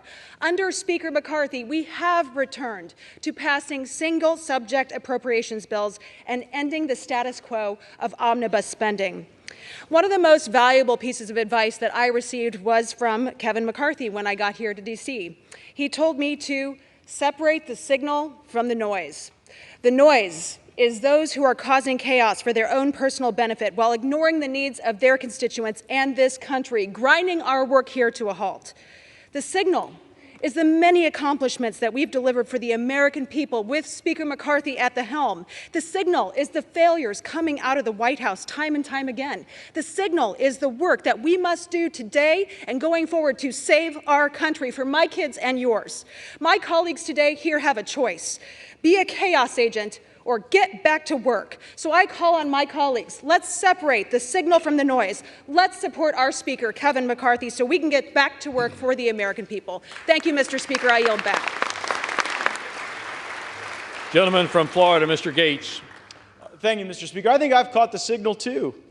The signal is for $33 trillion in debt, facing $2.2 trillion annual deficits. And our fellow Americans may be watching, wondering, how does that happen? How does the greatest country in the world have a process so broken that it would be laughed out of the rooms in the halls of the state legislatures where many of us come from? Here's how it works. The law says we're supposed to have the very single-subject spending bills that my colleague referenced in the summer. That we're supposed to have that and move it. But there's a dirty little secret in this town, and that is if you delay, if you hold the bills, if you make multiple contradictory promises, as Speaker McCarthy has done, and you back everybody up against shutdown politics, well, nobody wants to shut the government down. No one cheers for a shutdown. And of course, when people are backed up against shutdown politics, the decision calculus changes. So year after year, decade after decade, we break the law and we do the same thing. We pass a continuing resolution, then we pass another continuing resolution, and then it's either another continuing resolution or an omnibus bill or a series of minibuses that lump these disparate things together. The American people want all of us to take votes on single subject matters. They don't want to see these things all mushed together and log rolled. And it was concerning to me to hear of news of a secret deal on Ukraine funding that would have log rolled more money with Ukraine with our southern border. Now, how offensive is that to our Customs and Border Patrol, to our ICE, to the people that are suffering as a consequence of our border, that some of my colleagues are only willing to stand up and fight for our border if they could send billions to Ukraine to fund their border too? Well, I've had enough of that, and that's why I brought this motion to vacate. I reserve. Gentleman's time is reserved. Gentleman from Oklahoma, Mr. Cole. Thank you very much, Mr. Speaker. I yield 1 minute to our distinguished Majority Leader, my good friend from Louisiana, Mr. Scalise. Gentleman from Louisiana, the Majority Leader, Mr. Scalise, is recognized for 1 minute. Thank you, Mr. Speaker. Thank my friend from Oklahoma for yielding. And when we go back to January, as many people have, we knew that it was going to be a narrow majority. We also knew that it wasn't going to be easy. How many of us came here because we thought this job was going to be easy? How many of us thought the task ahead of us to address the problems of this country was going to be easy? One thing we did know is that if we were going to finally start confronting problems that had been ignored for years and years and years, we had to change the way that this place worked. And one thing Speaker McCarthy embraced from day one is to start making those kind of changes to this institution, opening up the process, allowing members to be more engaged, having amendments come to the floor, single subject bills, doing appropriations bills. Yes, making that happen overnight is not something that happens automatically, but it started to happen, and we are now seeing the fruits of it. Just last week, we had 4 different appropriations bills on this House floor, 4 different ones. Now, those bills took weeks and weeks to finally get to the floor, going through an open committee process, hundreds of amendments, each one of them, where Republicans, Democrats could bring their ideas. And we debated those bills on the floor, some until after midnight, where members could actually participate in the process. This has been a broken process for a long time. But it's a process where if we're going to confront the problems that families are facing, because right now we need to resolve our differences inside this House chamber before we can then go and fight for those families who are struggling. But every single day across America, families are struggling with real problems that we're going to have to get back to solving. And those problems are real for them. It's inflation, it's the economy, it's high energy costs. It's an open southern border that doesn't just affect the border states. It's affecting every state, Republican districts, Democrat districts. Everybody knows it. And it can be ignored by the White House, but this House is the only body that started to take action. When we, with H.R. 2, and then with the border bill last week, and with the action we took last week, over 70% of government funding passed out of the House. However everybody voted, Republican or Democrat, this House passed funding for over 70% of the federal government's operation, and it's sitting over in the Senate where they've passed 0. And we're going to beat up each other and talk about our internal processes, and we need to get our internal processes working better. But you know what? So does that other body over there, and so does the White House. Everybody in this town needs to be engaged in addressing these problems. But if we don't start here, and if we don't focus these next 45 days, because that's what we've got in front of us. We've got 2 bills this week. We've got 2 more appropriations bills next week. And if we're going to be confronting those, we've got to stay focused on our mission. What the other side does, let's continue to put pressure on them. But we also need to put pressure on ourselves to do our job. And Speaker McCarthy's been leading at the top of the level to make sure that we have the tools to do our jobs in a different way than the House has done it before. This House is going to have to continue to make those changes. But the American people sent us here to confront those problems. We're finally starting to. This isn't the time to slow that process down. We need to keep doing our work. We need to keep fighting for those families who are struggling. But so does the Senate, and so does the White House as well. Let's keep doing this work that we were sent here to do. I yield back.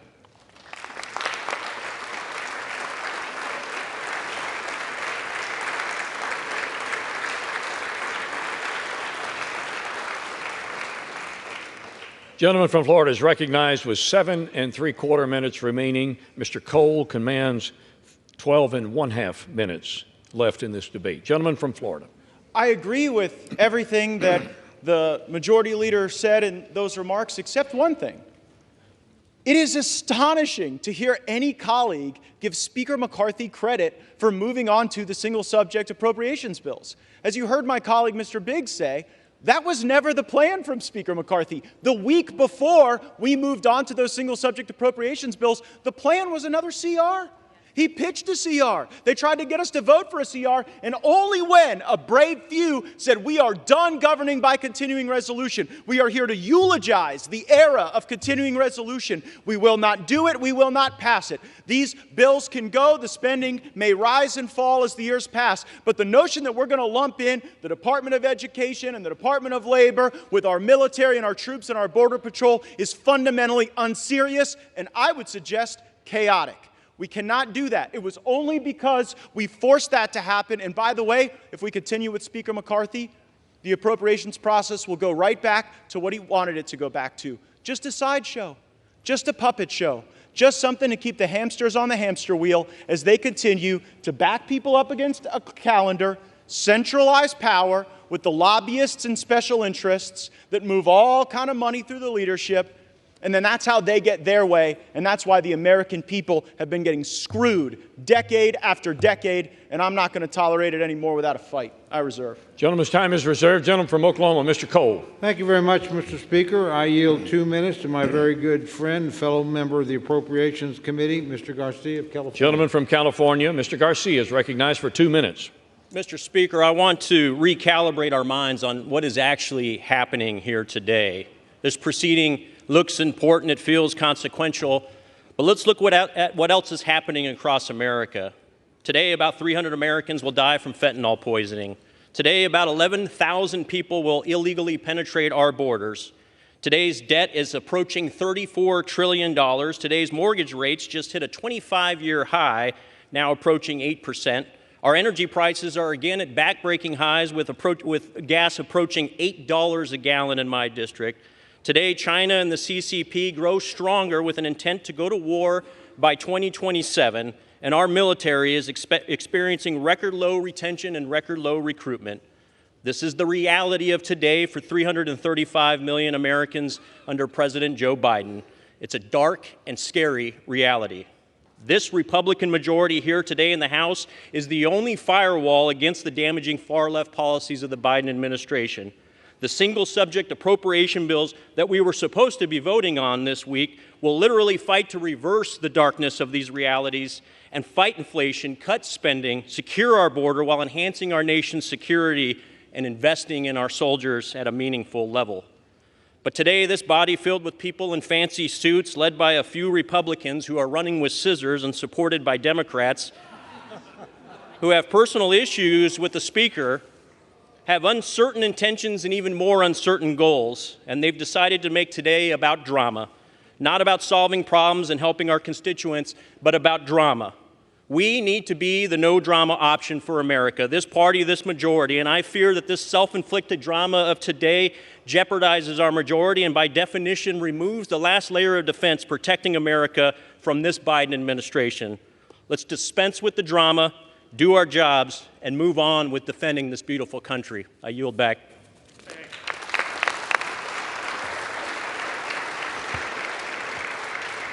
Gentleman from Florida. Yeah, I'm here to solve problems too, but we have decade after decade of history showing us that you don't solve any problems with continuing resolutions and omnibus bills. That creates more problems, more debt, more inflation, more pain for American families. So the way to solve problems is to break the fever dream of governing by continuing resolution and omnibus bill and instead return to the very single subject spending bills that we will only get if my resolution passes to vacate Speaker McCarthy.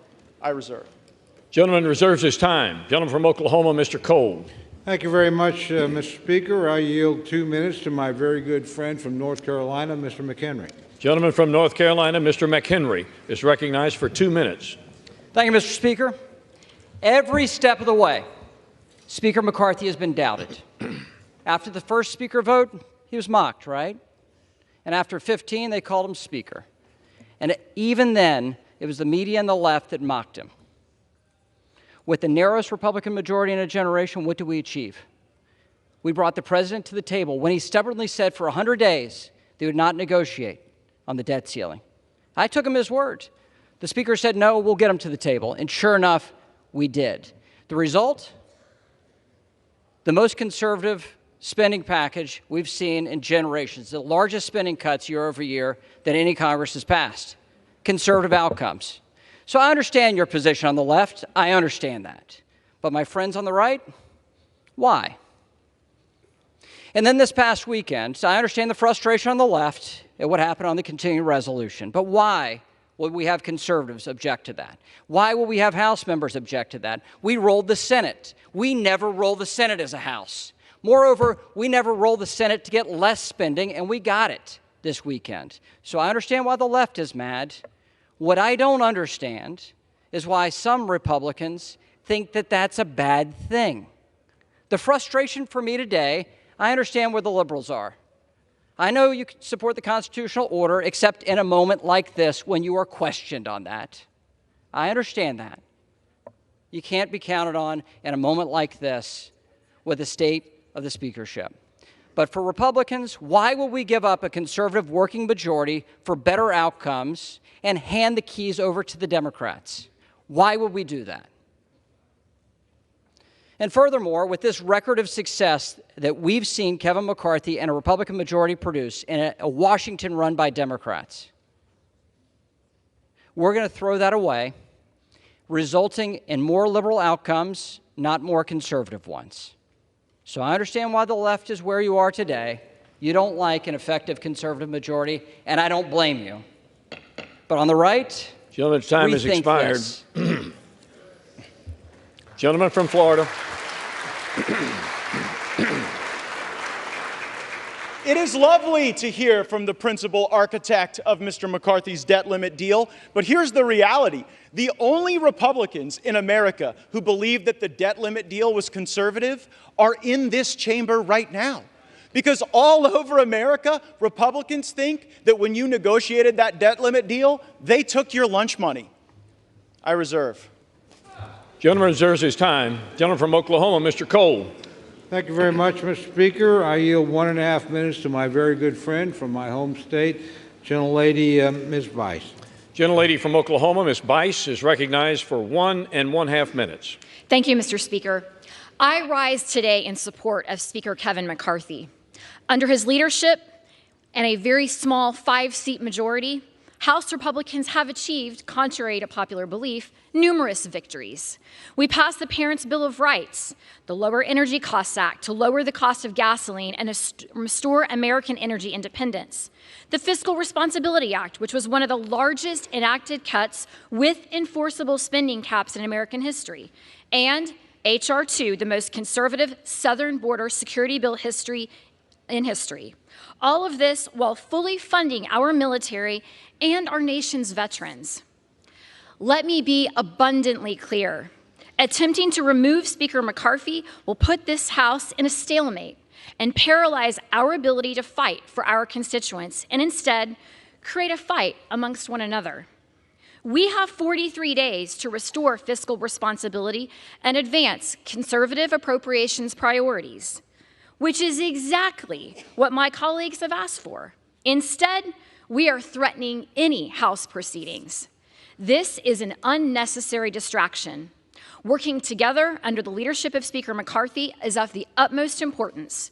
I stand and strongly support Kevin McCarthy for Speaker of the House, and I encourage my Republican colleagues to do the same. Thank you, and I yield. Mr. Cole continues to reserve his time. He has 7 minutes remaining. Mr. Gates controls 5 1/2 in this 1-hour debate. The gentleman from Florida is recognized. I'll reserve. Gentleman reserves. Gentleman from Oklahoma, Mr. Cole. Thank you very much, Mr. Speaker. I yield 2 minutes to my very good friend and our distinguished conference leader, Ms. Stefanik of New York. The gentlelady from New York, Ms. Stefanik, is recognized for 2 minutes. Anyone and everyone who knows Kevin McCarthy, whether they are friend or foe, knows that Kevin McCarthy is a happy warrior. He is tireless. He has that uniquely American grit. Under Kevin's speakership that lasted 15 rounds of him never giving up, this Republican majority has exceeded all expectations. We reopened the People's House. We passed the strongest border security bill in our nation's history. We passed an energy plan to unleash American energy dominance. We passed defense bills to support our troops. Under Kevin's leadership, he's brought hundreds and hundreds of bipartisan members of Congress to Israel, our greatest ally. He elected the most diverse class of Republicans ever, with the largest number of Republican women ever in American history. This boy from Bakersfield, he cares deeply about his constituents, his country, and the American people. And that includes each and every one of his colleagues.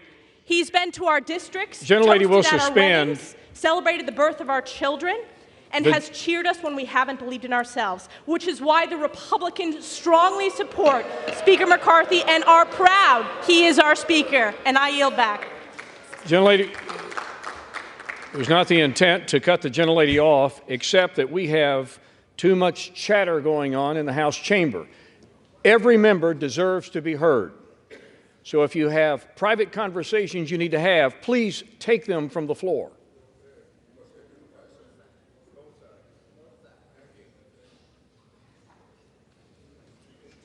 Gentlelady may continue. As I have said, this speaker has been to our districts.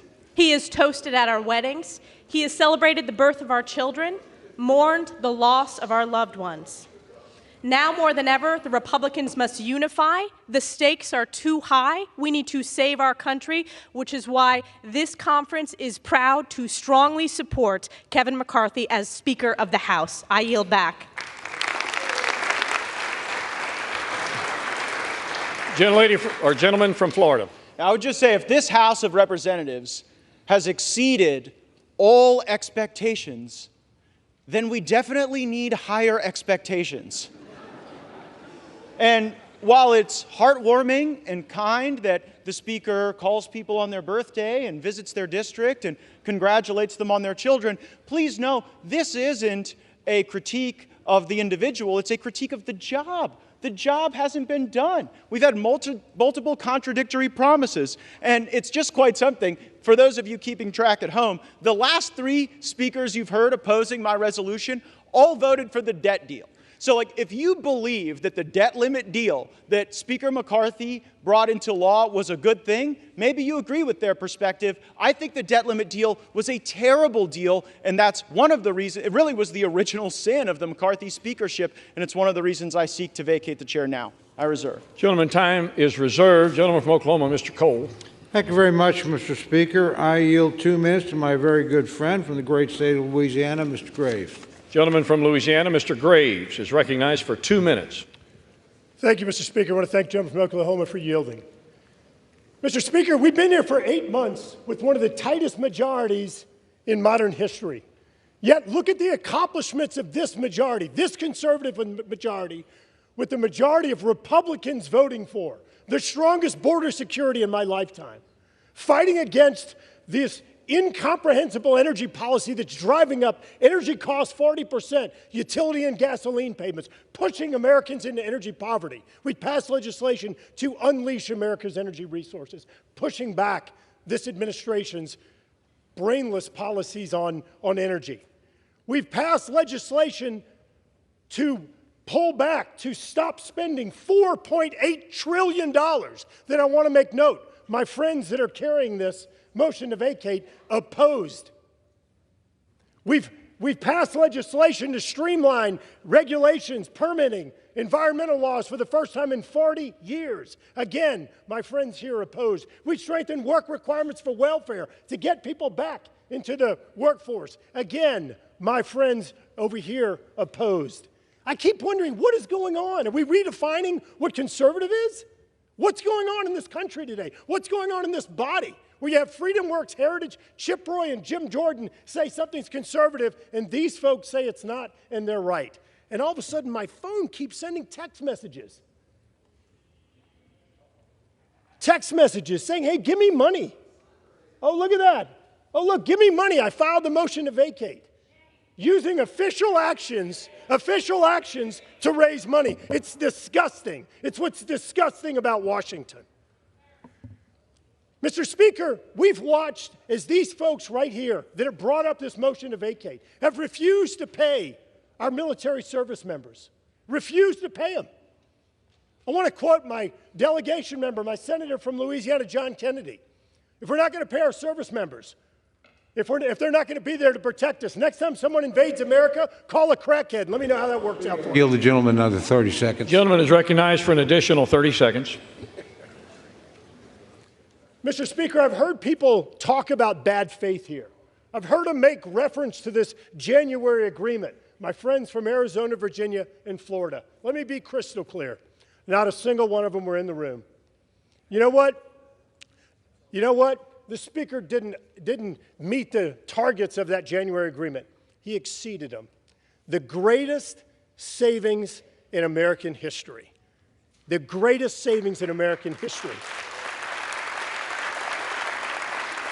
Mr. Speaker, this isn't about fundraising. This is about our country. It's about our children and our grandchildren.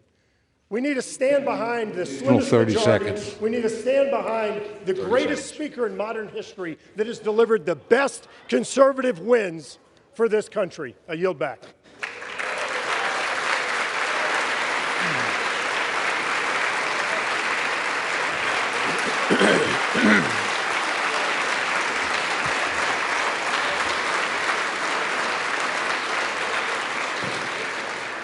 The gentleman from Florida.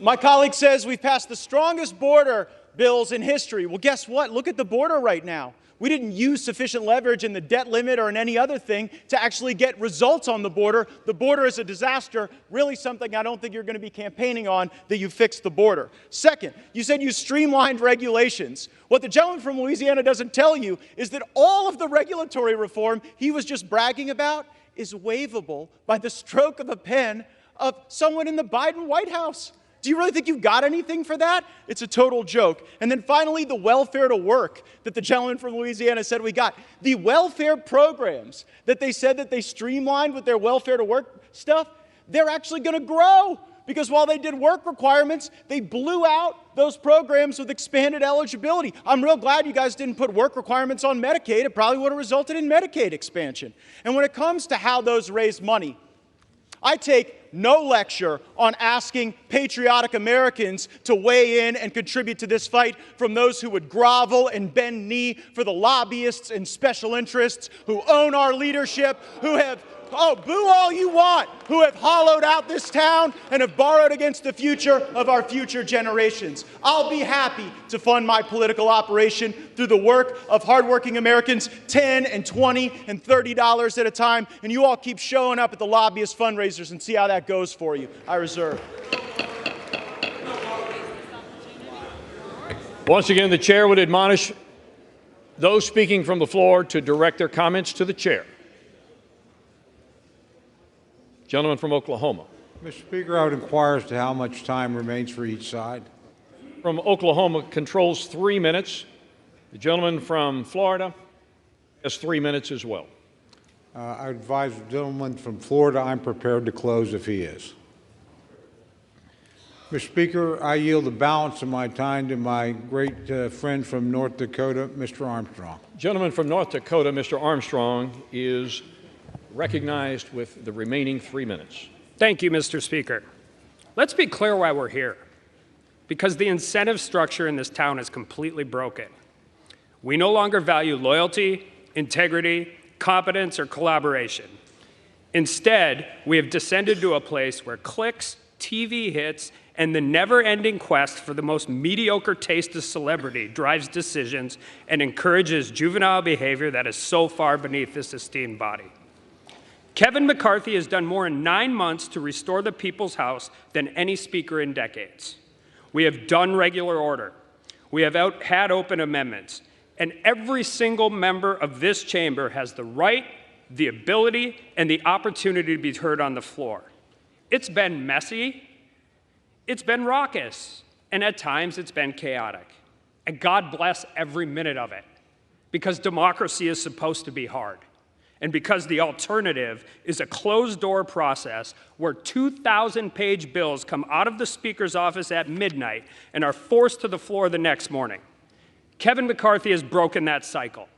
That alone is enough for him to remain our Speaker.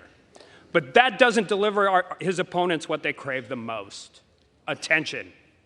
We shouldn't stand for it. I won't stand for it.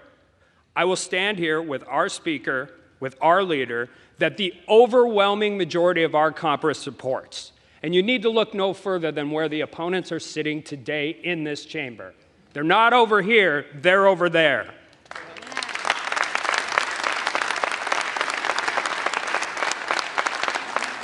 So we're going to face these challenges together, and I say bring whatever comes next, because we believe in the job you have done, Mr. Speaker. We believe in your vision. And most importantly, we are proud to call Kevin McCarthy our friend and our Speaker of the House. And with that, I yield back.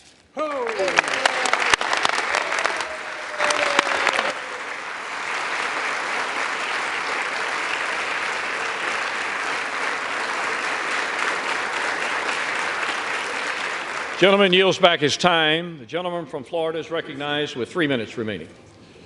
To be clear, I tried to get one of the 3 podiums on the Republican side, and y'all wouldn't let me have them, so he sent me over here. But you know what? I'll make this argument at any desk in this building, from the well, from the chair. I'll make it on every street corner in this country that Washington must change. We have to break the cycle. We have to break the fever. And I would hope, truly, that the reforms that we are fighting for are reforms that would last and be embraced and that would democratize power in this institution beyond the privileged few who back us up against shutdown politics and Christmases and deadlines in order to achieve their objectives. Mr. Speaker, high inflation is on the verge of bankrupting American families. Our economy is breaking in half. A typical American family can't afford to buy a house in 99% of U.S. counties. Inflation is stealing more than $700 a month from working Americans, nearly $9,000 a year. Kevin McCarthy is the Speaker of the House of Representatives, and he has failed to take a stand where it matters. So if he won't, I will. I make no apologies for defending the right of every hardworking American to afford a decent life for themselves and their families, and we have a greater opportunity to do that and to build coalitions under new leadership. We have to rip off the Band-Aid. We have to get back on a better course. And Mr. Speaker, I don't know how this vote's going to go. Usually when a vote comes to this floor, it's pretty predetermined. And this one, I'm not so sure. But I am sure that we've made the right argument, that this place deserves single-subject spending bills, that we should have 72 hours to read a bill, that something that spends more than $100 million shouldn't be put on the suspension agenda such that we can't amend it, and there shouldn't be secret side deals made on a continuing resolution to lump Ukraine in with border security. That is not right for Ukraine or border security because it fails to give either of those issues the dignity that they would require. But we can return that dignity to this House. We can get back on a better path. We can have single subject appropriations bills. We can set a budget top line. We haven't had a budget in this place since I was in high school. So let's get a budget. Let's get our act together. Let's get on with it. Let's vacate the chair. And let's get a better speaker. I yield back. Gentleman yields back his time. All time for debate has expired. Without objection, the previous question is ordered on the resolution. The question is on adoption of the resolution. Those in favor say aye. Aye. Those opposed, no. No. The noes have it. The resolution is, gentleman from Florida. I'd request the yeas and nays. The yeas and nays are requested. Those favoring a vote by the yeas and nays will rise. A sufficient number having risen, the yeas and nays are ordered. Pursuant to Clause 3 of Rule 20, the chair directs the clerk to conduct the vote by a call of the roll. The clerk will call the roll alphabetically by surname.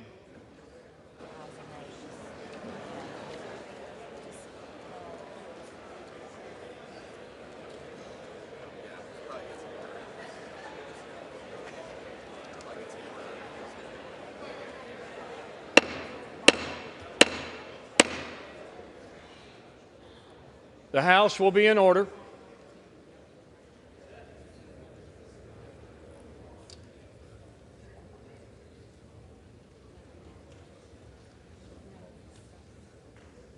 The clerk may call the roll. Adams. Yay. Adderholt.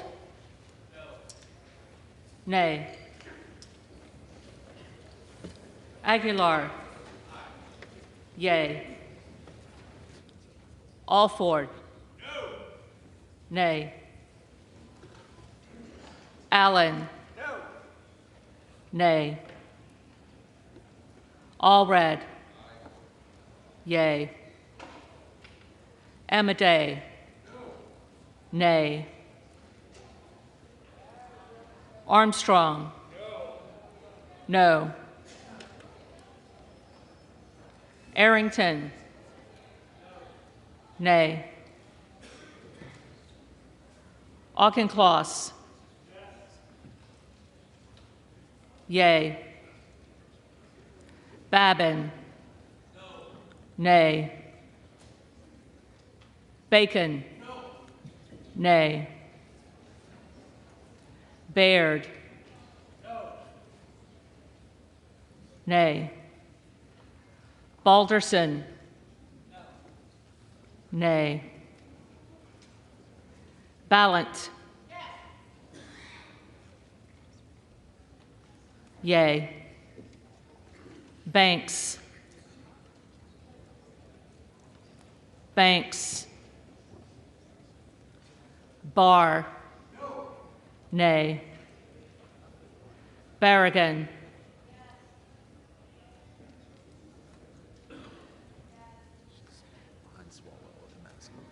Barragan. Yay. Bean of Florida. Nay. Beatty. Yay.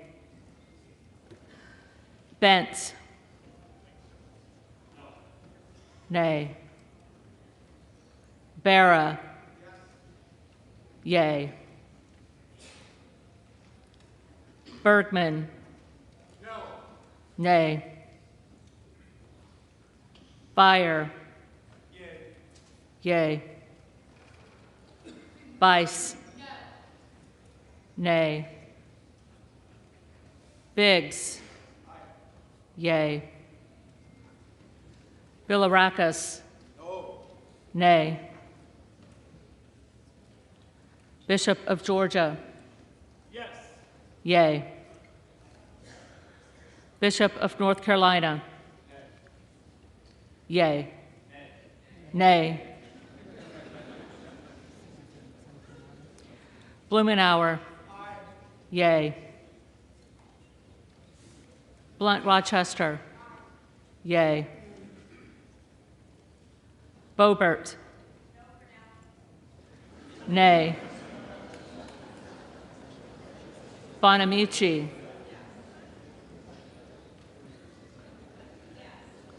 Yay. Bost. Nay. Bowman. Yay. Boyle of Pennsylvania. Yay. Burkine. Nay. Brown. Yay. Brownlee. Yay. Buchanan. Nay. Buck. Yay. Bouchon. No. Bazinski. Yay. Burchett. Yay. Burgess. Nay. Burleson. Nay. Bush.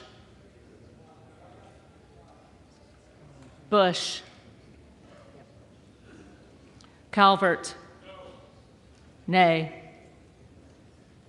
Kamek. Kamek. Caraveo. Yay. Carbajal. Yay. Cardenas. Yay. Carey.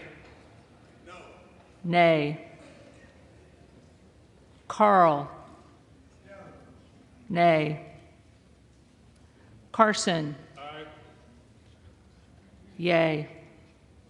Carter of Georgia. Nay. Carter of Louisiana. Yay. Carter of Texas. Carter of Texas. Cartwright. Yay. Kassar.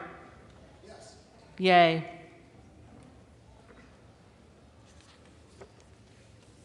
Case. Yay. Caston. Yay. Castor of Florida. Yay. Castro of Texas. Yay. Chavez de Reamer. Nay. Sharfelis McCormick. Yay. Chu. Yay. Siscomani. Nay. Clark of Massachusetts. Yay. Clark of New York. Yay. Cleaver. Yay. Klein. Nay. Cloud. Nay. Clyburn. Yay. Clyde. Nay. Cohen. Yay. Cole. Nay. Collins. Nay. Comer. Nay. Connolly. Yay. Correa. Yay. Costa. Yay. Courtney. Yay. Craig. Yay. Crane. Yay. Crawford. Nay. Crenshaw. Nay. Crockett. Yay. Crow. Yay. Cuellar. Yay. Curtis. Nay. Davis of Kansas. Yay. Davidson. Nay. Davis of Illinois. Yay. Davis of North Carolina. Yay. Dean of Pennsylvania. Yay. DeGette. Yay. Dela Cruz. Nay. DeLauro. Yay. Del Bene. Yay. DeLuzio. Yay. DeSaulnier. Yay. Desjardins. Nay. D'Esposito. Nay. Diaz-Balart. Nay. Dingle. Yay. Doggett. Yay. Donalds. Nay. Duarte. No. Nay. Duncan. Nay. Dunn of Florida. Nay. Edwards. Nay. Elsie. Nay. Emmer. Nay. Escobar. Yay. Eshue. Yay. Espaillat. Yay. Estes. Nay. Evans. Yes. Yay. Ezell. Nay. Fallon. Nay. Finstra.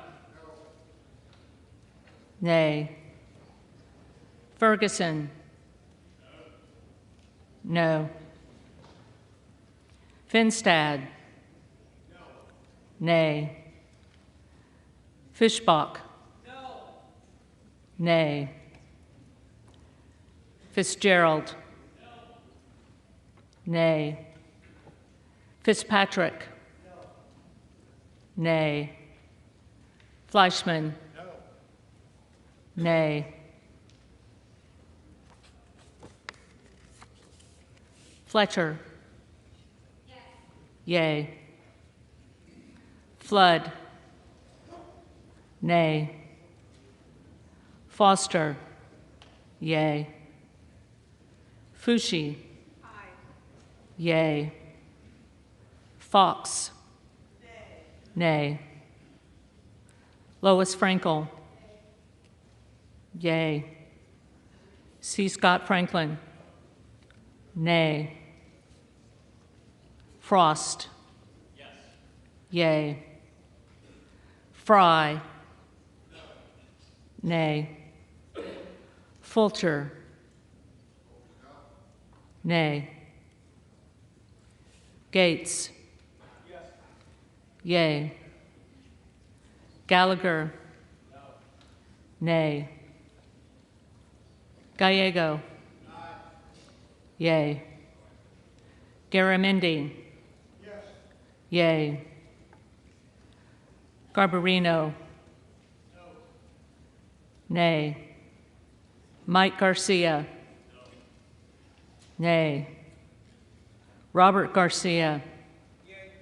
Yea. Garcia of Illinois. Yea. Garcia of Texas. Yea. Jimenez. Nay. Golden of Maine. Yea.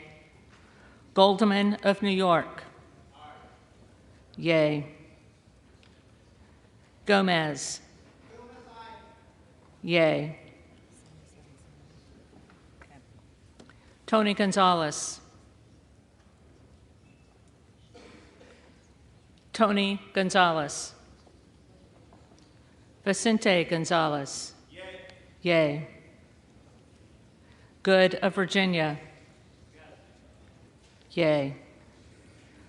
Gooden of Texas. Gooden of Texas. Gosar.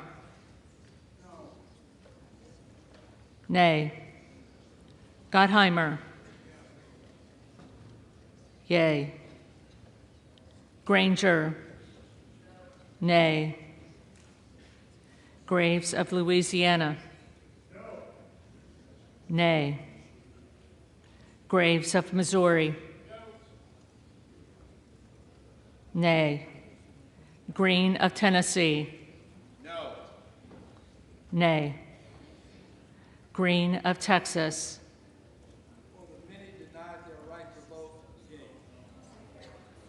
Yea. Green of Georgia. Nay. Griffith. Nay. Grijalva. Yea. Grothman. Nay. Guest. Nay. Guthrie. Nay. Hageman. No. Harder of California. Yea. Harris. Nay. Harshbarger. Nay. Hayes. Yea. Hearn. Nay. Higgins of Louisiana. Nay. Higgins of New York. Yay. Hill. Nay. Himes. Yay. Henson. Nay. Horsford. Yay. Houchin. Nay. Houlihan. Yay. Hoyer. Hoyer. Yay. Hoyle of Oregon. Yay. Hudson. Nay. Huffman. Yay. Huizinga. Nay. Hunt. Hunt. Nay.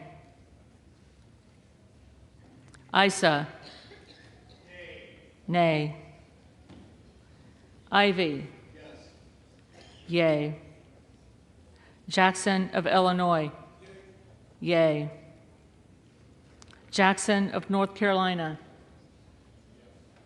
Yay. Jackson of Texas.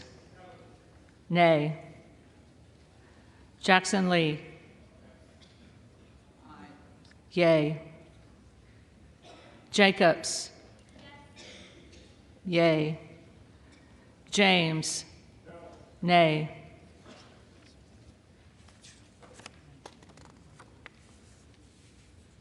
Jayapal. Yay. Jeffries. Yay. Johnson of Georgia. Yay. Johnson of Louisiana. Nay. Johnson of Ohio. Nay. Johnson of South Dakota. Nay. Jordan. Nay. Joyce of Ohio. Nay. Joyce of Pennsylvania. Nay. Camlogger Dove. Yay. Captor. Yay. Kane of New Jersey. Nay. Keating. Yay. Kelly of Illinois. Yay. Kelly of Mississippi. Nay. Kelly of Pennsylvania. Absolutely not. Nay. Kana. Yay. Kiggins of Virginia. Nay. Kildee. Yay. Kiley. Nay. Kilmer. Yay. Kim of California. Nay. Kim of New Jersey. Yay. Krishnamurthy. Yay. Custer. Yay. Kustoff. Nay. LaHood. Nay. LaLota. Nay. LaMalfa. Nay. Lamborn.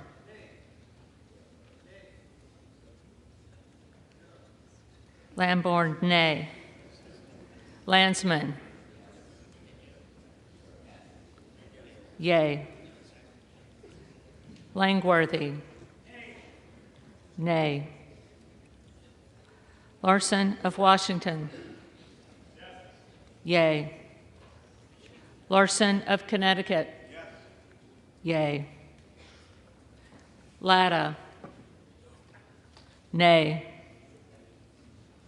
LaTurner. Nay. Lawler. Nay. Lee of California. Yay. Lee of Florida. Nay. Lee of Nevada. Yay. Lee of Pennsylvania. Yay. Ledger Fernandez. Yay. Lesko. Nay. Letlow. Nay. Levin. Yay. Liu. Yay. Lofgren. Yay. Loudermilk. Nay. Lucas. Nay. Lutkemeyer. Nay. Luna. Luna. Luttrell. Nay. Lynch. Yay. Mace. Yay. Magaziner. Yay. Maliotakis. Nay. Man. Nay. Manning. Yay. Massey. Nay. Mast. Nay. Matsui. Yay. Macbeth. Yay. McCall. Nay. McLean. Nay. McClellan. Yay. McClintock. Nay. McCullum. Yay.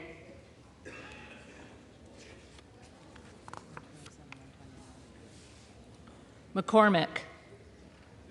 Nay. McGarvey.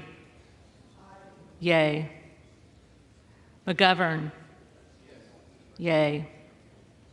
McHenry. No. Nay. Meeks. Yay. Menendez. Yay. Ming. Yay. Muser. Nay. Mfume. Yay. Miller of Illinois. Nay. Miller of Ohio. Nay. Miller of West Virginia. Nay. Miller Meeks. Nay.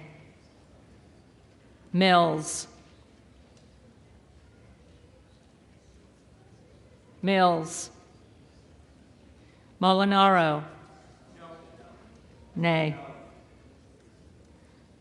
Molinar. Nay. Mooney. Nay.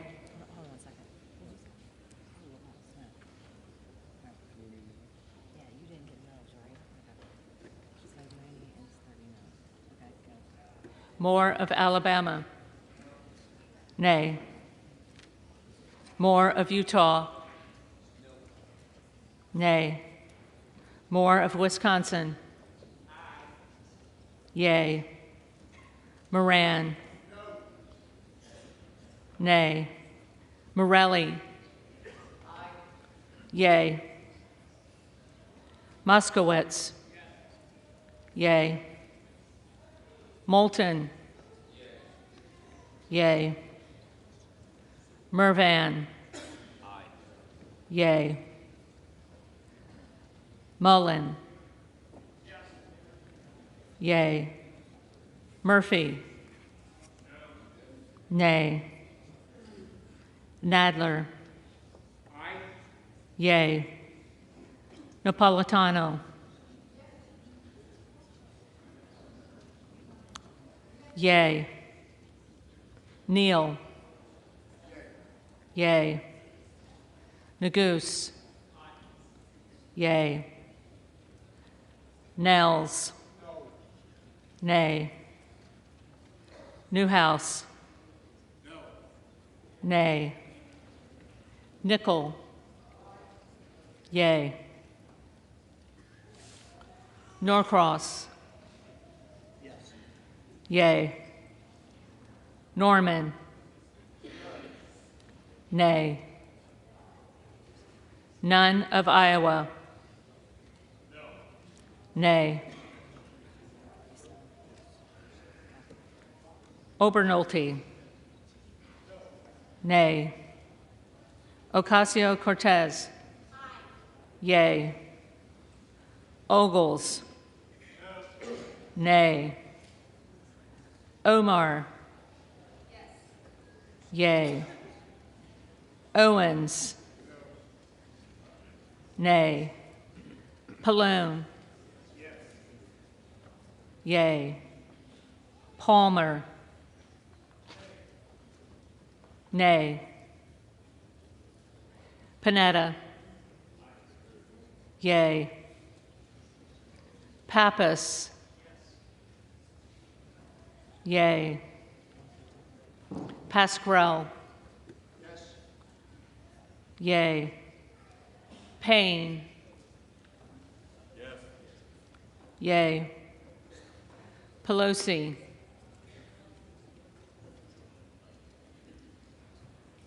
Pelosi. Peltola. Peltola. Pence. No.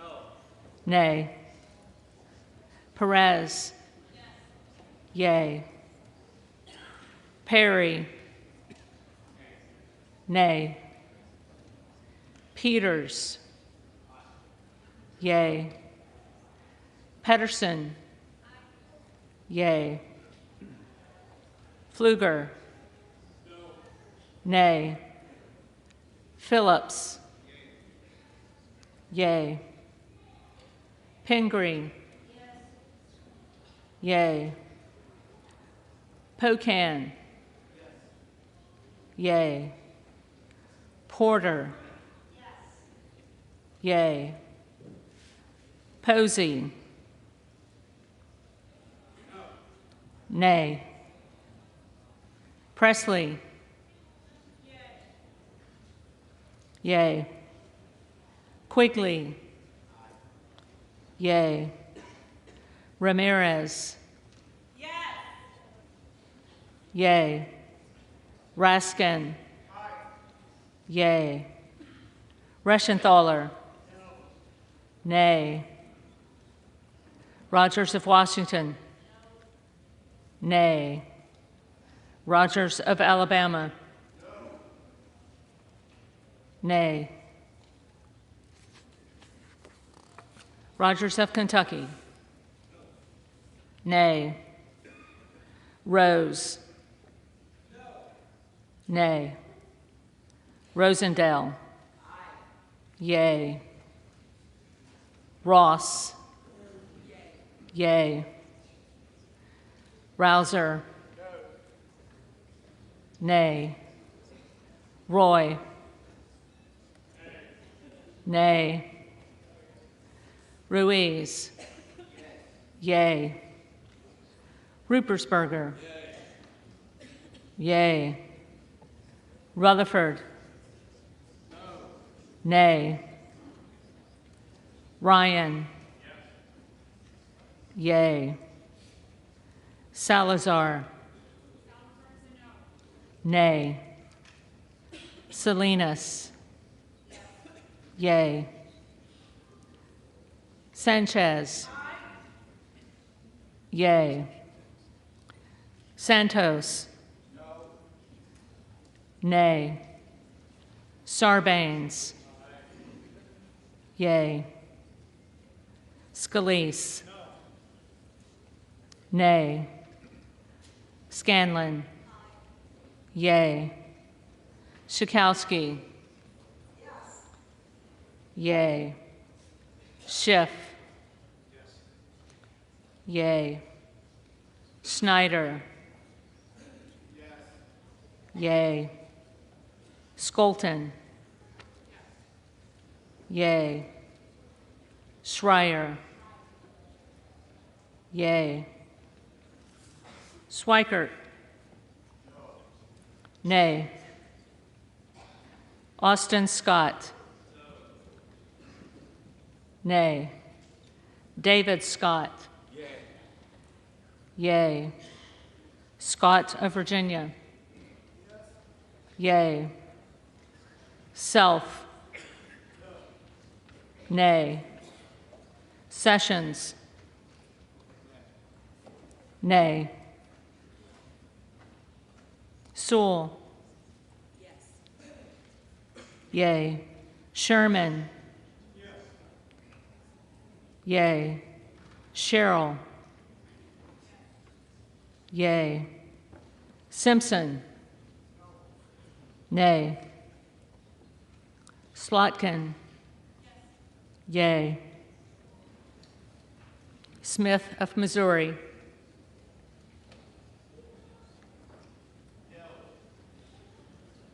Nay. Smith of Nebraska. Nay. Smith of New Jersey. Nay. Smith of Washington. Yay. Smucker. Nay. Sorensen. Yay. Soto. Yay. Spamberger. Yay. Sparts.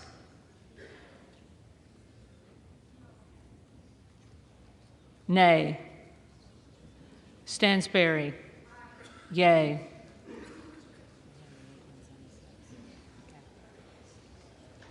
Stanton. Yay. Stauber. Nay. Steele. No. Stefanik. Nay. Style. Nay. Stube. Nay. Stevens. Yay. Strickland. Yay. Strong. Nay. Swalwell. Yay. Sykes. Sykes. Takano. Yay. Tenney. Nay. Tanadar. Yay. Thompson of California. Yay. Thompson of Mississippi. Yay. Thompson of Pennsylvania. Nay. Tiffany. Nay. Timmons. Nay. Titus. Yay. Talib. Yay. Takuda.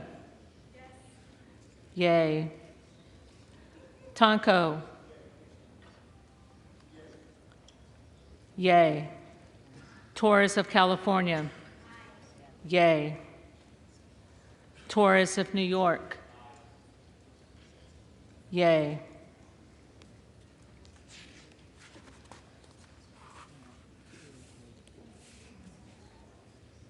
Trahan. Yay. Trone. Yay. Turner. Nay. Underwood. Yay. Valadao. Nay. Van Drew. Nobody pull a fire alarm. No. No. Van Dyne. Nay. Van Orden. No. Nay. Vargas. Yay. Vasquez. Yay. Vesey. Yay. Velasquez. Yes. Wagner. Nay. Wahlberg. Nay. Waltz. Nay. Wasserman Schultz. Yay. Waters. Yay. Watson Coleman. Yay. Weber of Texas. Nay. Webster of Florida. Nay. Winstrup. Nay. Westerman. Nay. Wexton. Yay. Wild. Yay. Williams of Georgia. Yay. Williams of New York. Nay. Williams of Texas. Nay. Wilson of Florida. Yay. Wilson of South Carolina. Nay. Whitman. Nay. Womack. No. Nay. Yackham. Nay. Zinke. Nay. McCarthy. Nay.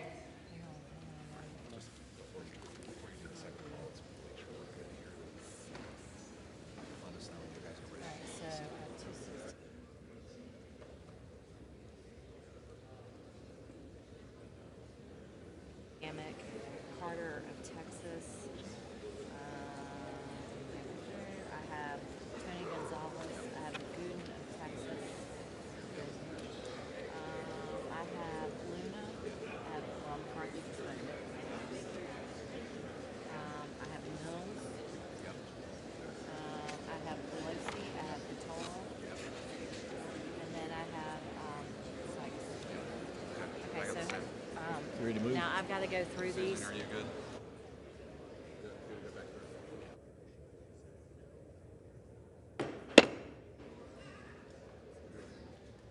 House will be in order. The clerk will now call the names of members that have not already been recorded alphabetically. Banks. Nay.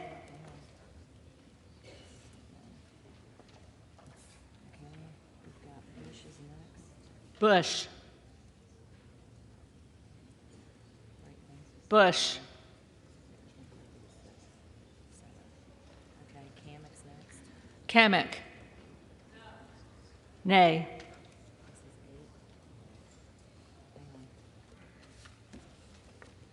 Okay, I've got Carter of Texas next.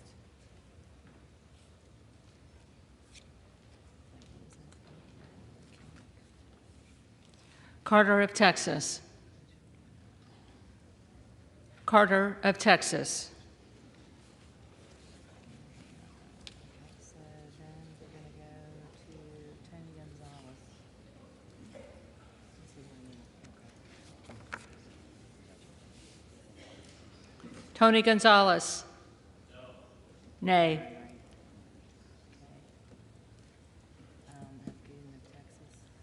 Gooden of Texas. Gooden of Texas.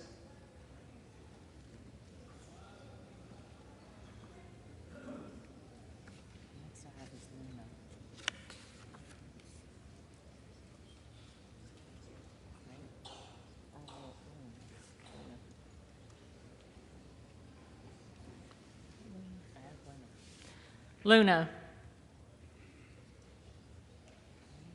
Luna.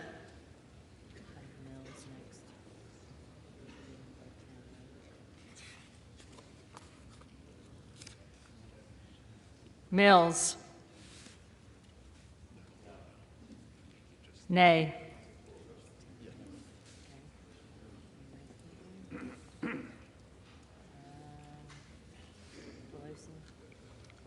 Pelosi.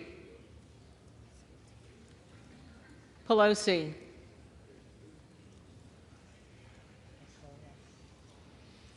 Peltola. Peltola.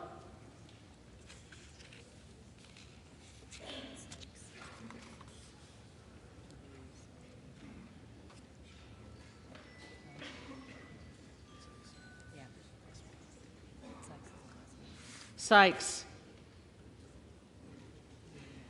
Sykes.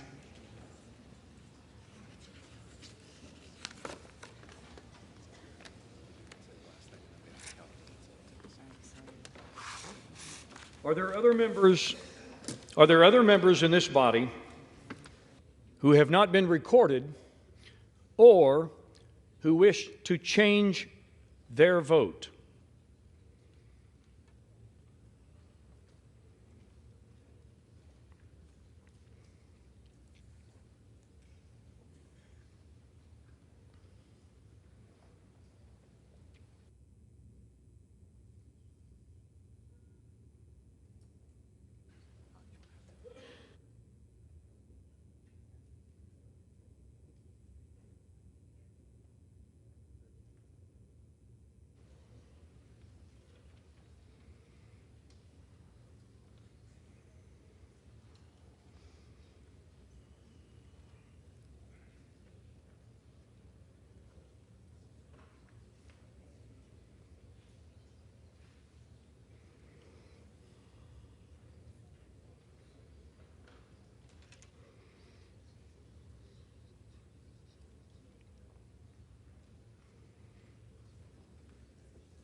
You got the tally?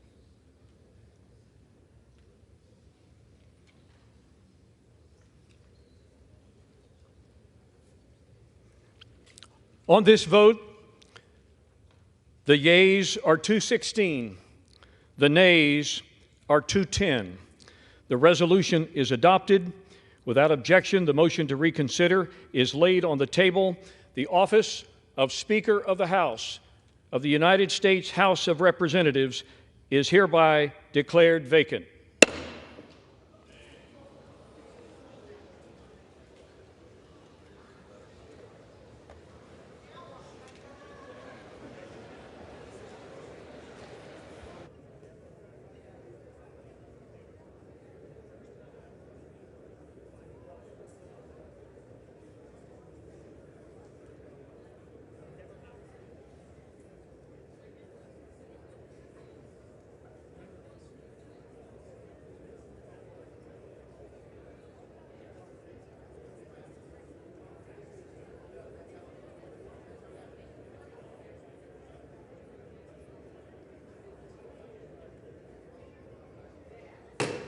House will come to order.